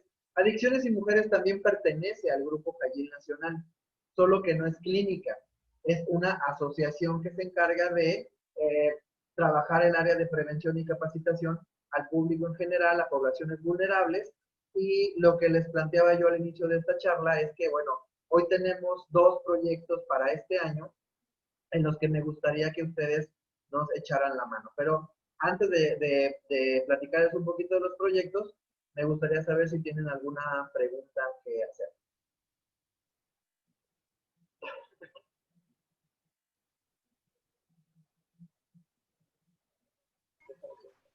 Buenas tardes, Cristóbal.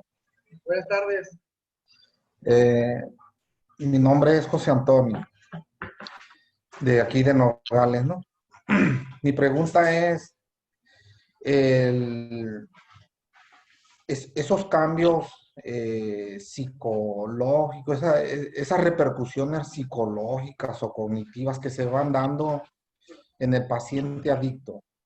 eh, Sabemos que ahí pues se ve afectada la corteza prefrontal. Mi pregunta es, ¿qué sucede ahí en esa área? ¿Cómo se va dando ese daño? ¿Cómo se da el proceso? Ajá, ajá, sí, Es que no, es que es un proceso que dura a veces mucho tiempo. ajá, Eh, ok. el deterioro cognitivo por consumo de sustancias puede durar años.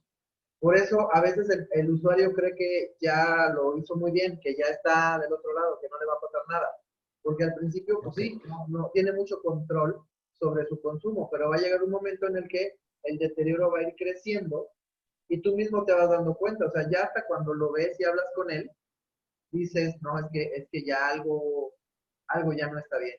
Ya le digo las cosas y no me está comprendiendo adecuadamente, le dije tal cosa y no la hizo, se le está olvidando todo lo que le dije, lo que le pedí que hiciera, ya empieza a haber un deterioro, pero es bastante más notable. Pero ese proceso puede durar meses o años. También va a depender un poco del nivel cultural, va a depender un poco de la alimentación, va a depender un poco del tipo de droga. No es lo mismo meterse marihuana que meterse heroína. ¿La Digamos que edad también? es diferente y el procesamiento es diferente. Y las predisposiciones que uno puede tener hacia ciertos factores químicos o ambientales. No podemos determinarlo, por eso es tan difícil. Por eso creo que cada caso tiene que ser valorado de manera individual, porque no es lo mismo un chico de 14 que consume marihuana que uno de 14 que consume piedra y metanfetaminas y cocaína y alcohol. Son distintos. Ok. Muchas gracias. No a ti. ¿Alguien más?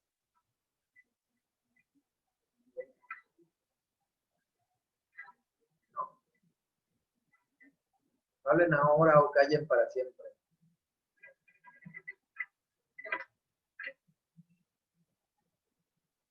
No muerdo, de verdad.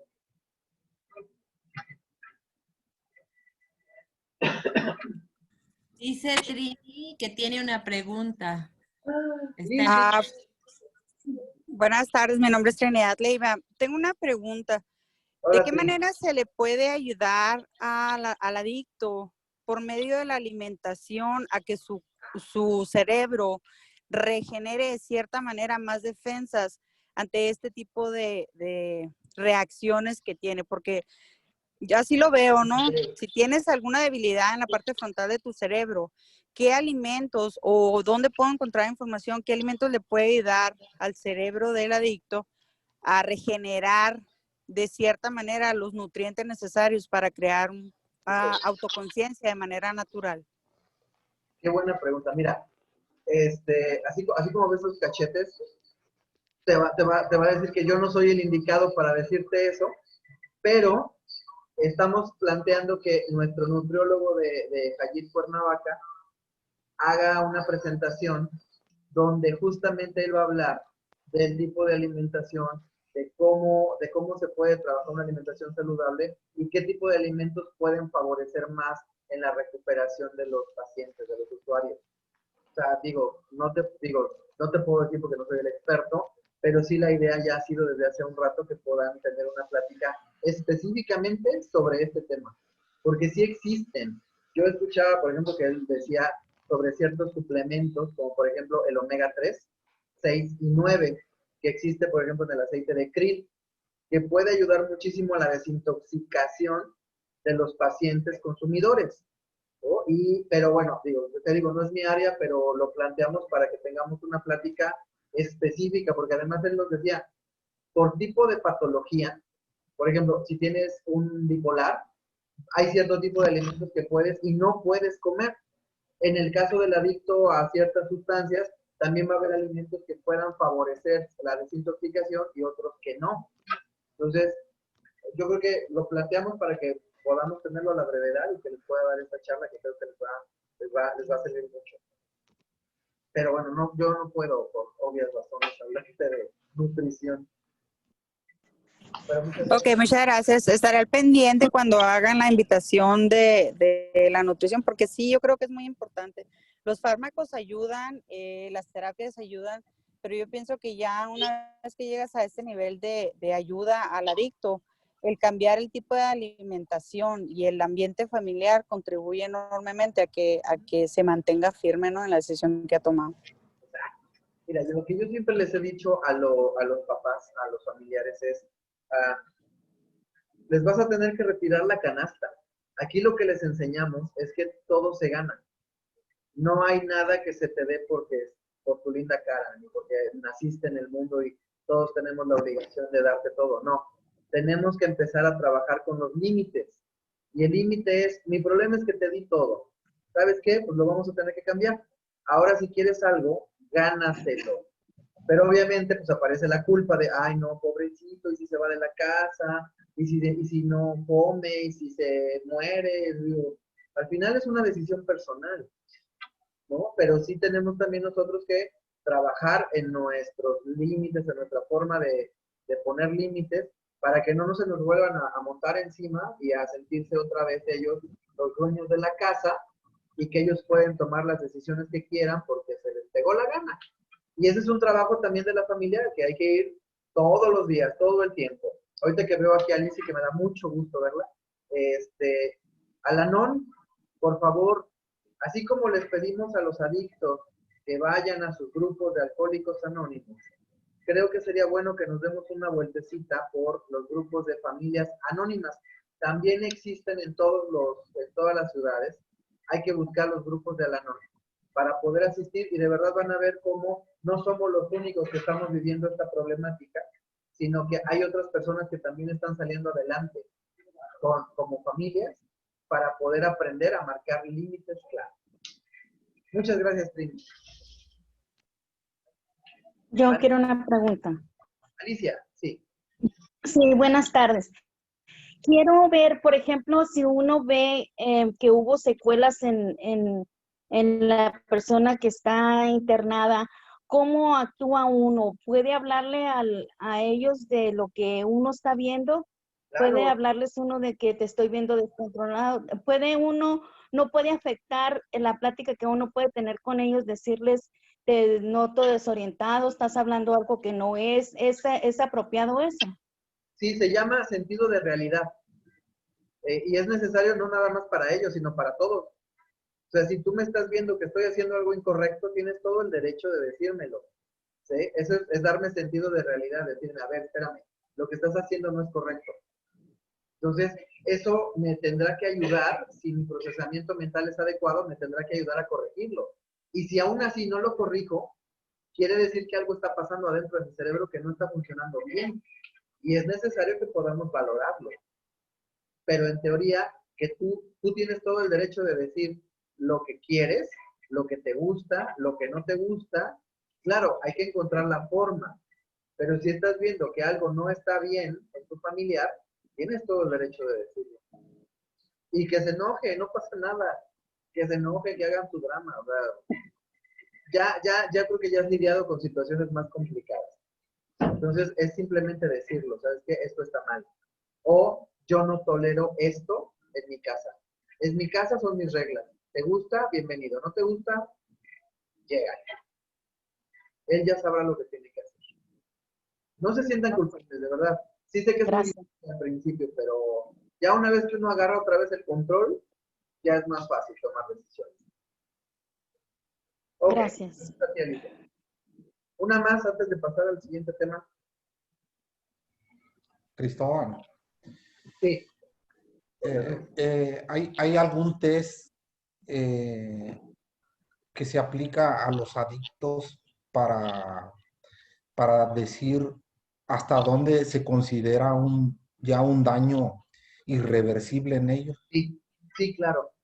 Sí hay porque hay mucha preocupación, yo creo, por parte de los padres donde dicen, pues yo veo esta conducta de mi hijo, pero pues muchas veces creemos que pues se van a curar, pues.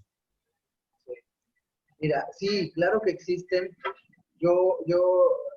Cuando el paciente ingresa a Hayel, nosotros hacemos una valoración general. En ese momento podemos determinar algunas cosas, pero no todas. ¿Cómo nos vamos a dar cuenta de que existe alguna falla en el procesamiento? En la terapia. Ahí es cuando los expertos, los terapeutas, los psicólogos van a decir, ¿sabes qué? Creo que es necesario que a esta personita le hagamos una valoración mucho más profunda. Sí existen pruebas que nos van a ayudar a determinar y a diagnosticar adecuadamente a cada paciente. Si no los han pedido, es porque probablemente los terapeutas no han visto este problema. Entonces no es necesario, porque además también es algo muy costoso. Entonces, solamente en aquellas personas que nosotros vemos o que las propias familias dicen, ¿sabes qué? Yo sí prefiero que se le haga la valoración para de una vez saber a qué me estoy enfrentando. Saber si existe algún trastorno asociado o saber qué es lo que voy a hacer una vez que salga, cuáles son las recomendaciones. A veces hay pacientes que se les tienen que hacer estudios externos, estudios de gabinete como la resonancia magnética para ver cómo está ahora sí ya el funcionamiento cerebral. Entonces, va a depender de cada caso. Y ahí van a ser los psicólogos quienes van a encargar de detectarlos y ya hablar con ustedes y decirles, ¿sabes qué? Creo que es necesario que se le haga este estudio para poder determinar si hay algún daño. Sí, ya para saber qué conducta tomar, ¿verdad? Así es. Y ahí ya te vendrían las sugerencias. Te sugerimos que hagas esto y esto y esto. Sí, sí, sí. Muy bien. Gracias, Cristóbal. No, aquí. Pues muy bien. Vamos entonces a pasar al siguiente tema. No se me desconecten, ya vamos a acabar, lo prometo. Les decía que estamos...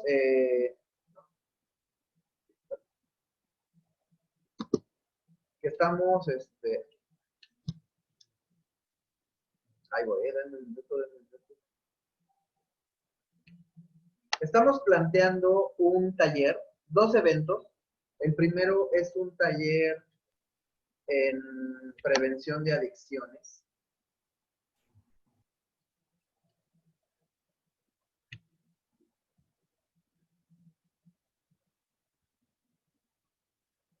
Ahí voy, espérame.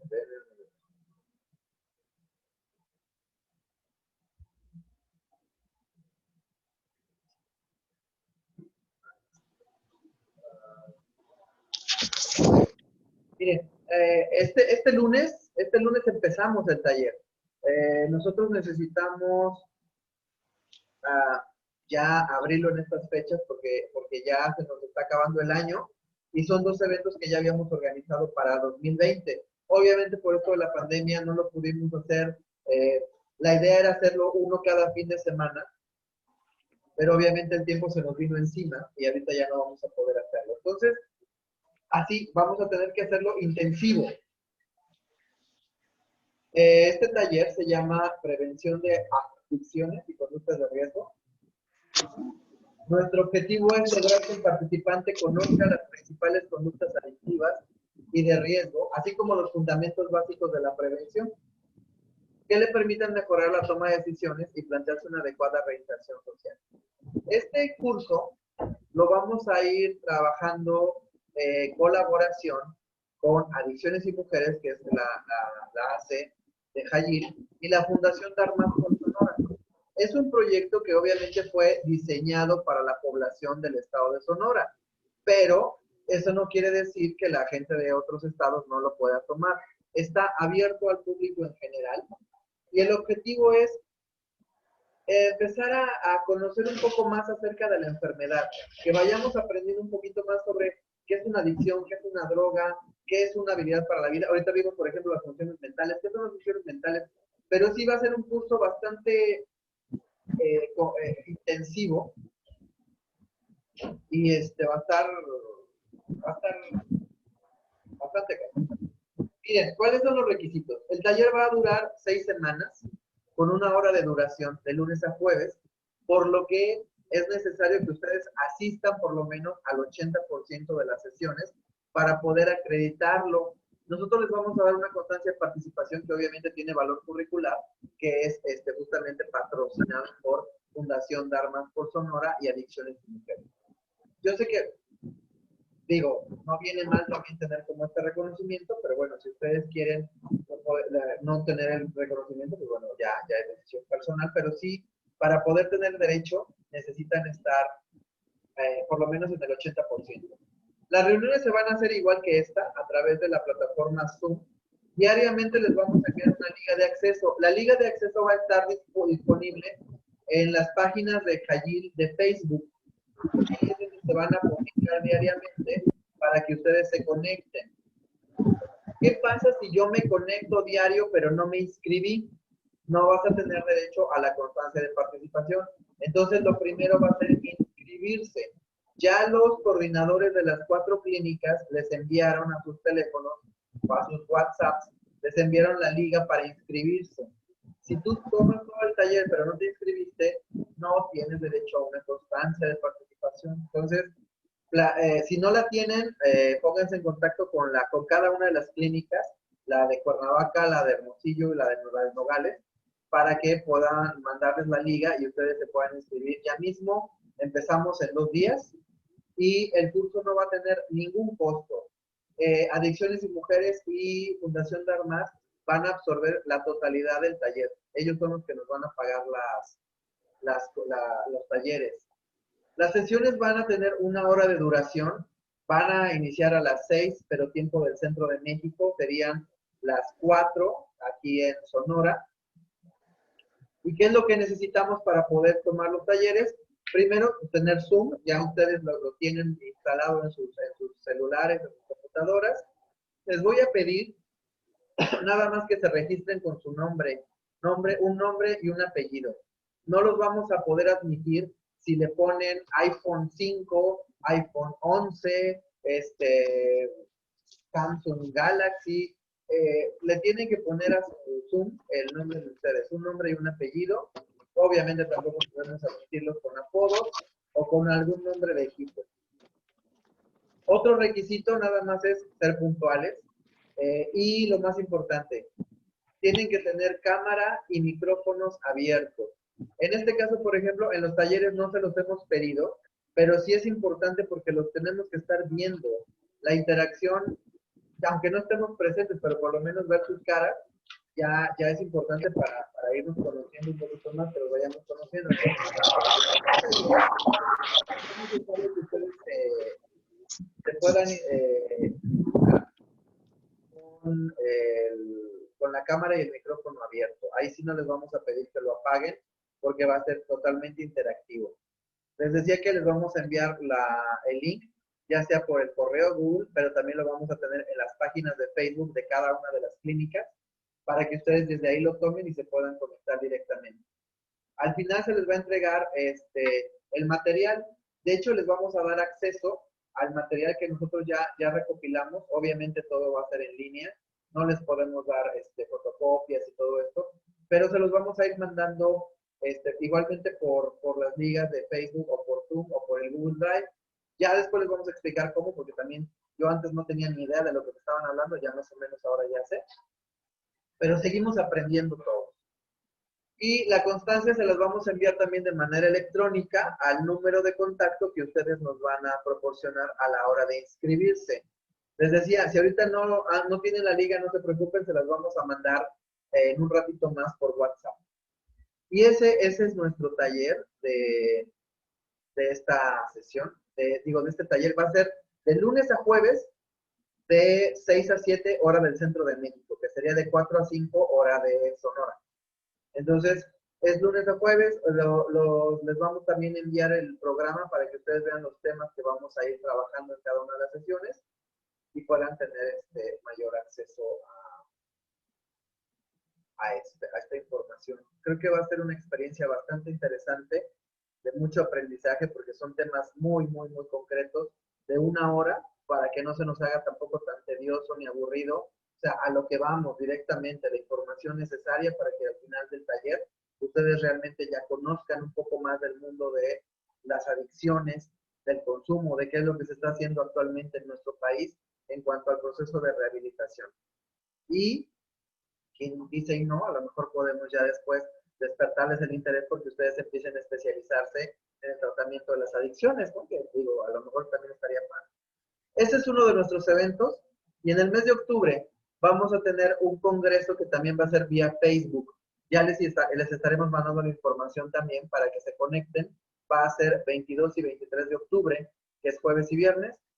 Y va a ser, sí, todo el día. Pero bueno, va a estar la transmisión en vivo en Facebook y nosotros lo vamos a realizar desde aquí de la ciudad de Hermosillo. Jayil Hermosillo nos está apoyando en la colaboración y en el apoyo para todo esto. Va a hacer la transmisión en vivo desde el hotel Holiday Inn, ¿qué? ¿Cuál? Kino. Holiday Inn Kino. Desde ahí se va a llevar a cabo la transmisión en vivo y se va a ir transmitiendo obviamente por redes sociales a todo el público en general. Por cuestiones de la pandemia, no podemos hacer un evento masivo por obvias razones, entonces va a ser un evento cerrado, pero que se va a transmitir a todas las personas. Entonces, si ustedes nos hacen favor y nos pueden ayudar a compartir esta información, yo ahorita terminando el taller les voy a pedir a los coordinadores de las 4 clínicas que vuelvan a mandar la liga para inscribirse al taller y que vuelvan a mandar, y ya que tengamos la información del congreso, la mandemos directamente para que ustedes la empiecen a compartir, la idea es que este proyecto sea conocido por mucha gente. La idea es que podamos seguir impactando a la mayor cantidad de personas posible. Si ustedes conocen personas que tienen problemas de consumo y a lo mejor no pueden acceder a un tratamiento como pues creo que es una gran oportunidad para que podamos llevar la información hasta donde ellos están. Entonces, iniciamos este lunes. Los que quieran iniciar, se inscriben en la liga que les vamos a enviar en un ratito para que podamos empezar ya este lunes a arrancar con todo. Iniciamos con el tema justamente de las drogas, qué es una droga, qué es un adicto, qué es una sustancia, qué dice la OMS de eso. O sea, vamos a estar trabajando así durante 6 semanas de manera intensiva. Y obviamente pues también les vamos a dejar tarea, te los digo de una vez para que no se enojen después. Les vamos a dejar tarea porque pues, tiene que ser un aprendizaje que de verdad quede por mucho tiempo. ¿Okay? Ahora sí, ¿alguna pregunta, algún comentario? Porque se me encierra el Zoom. ¿Alguien que quiera compartir algo?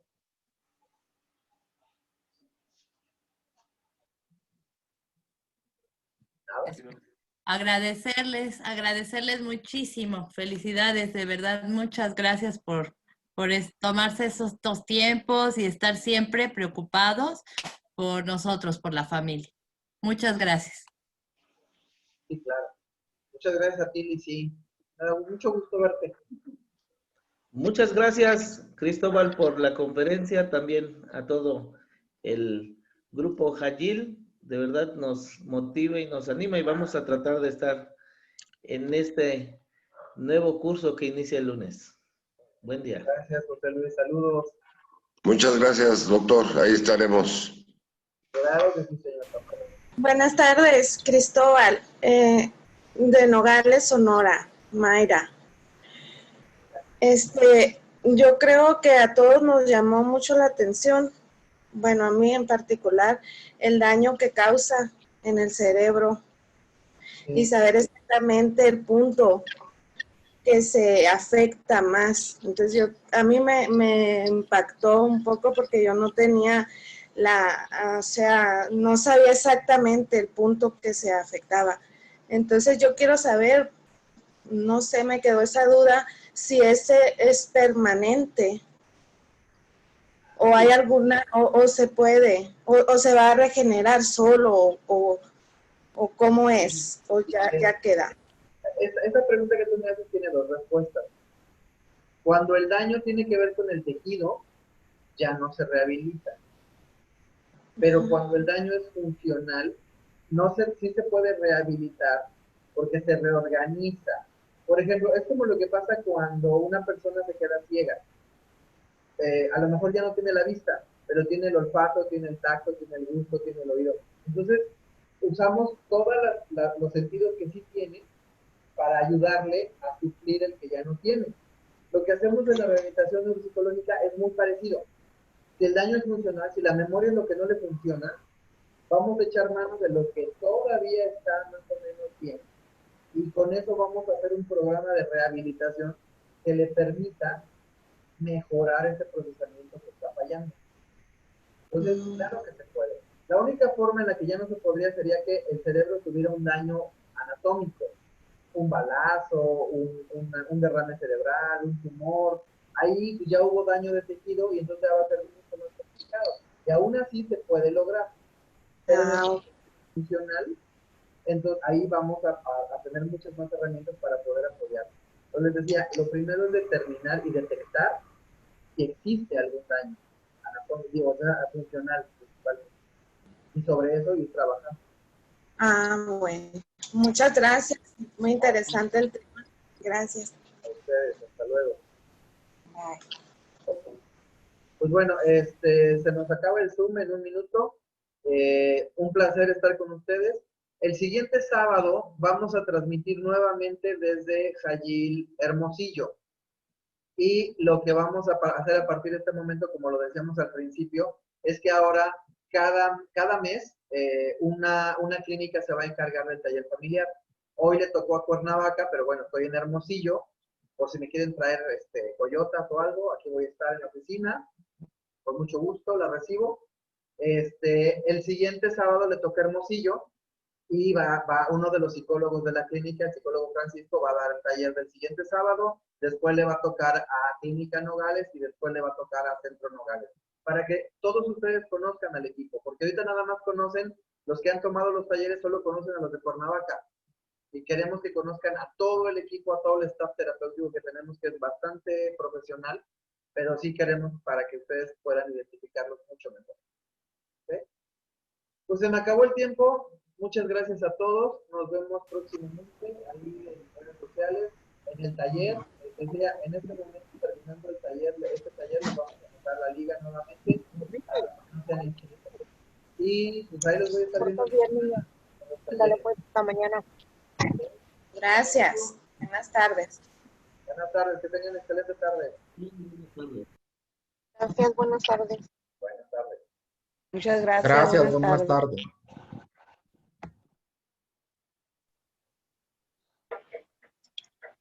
Hasta luego, Marcelino. Hasta luego, saludos a todos. Hasta luego, Omar.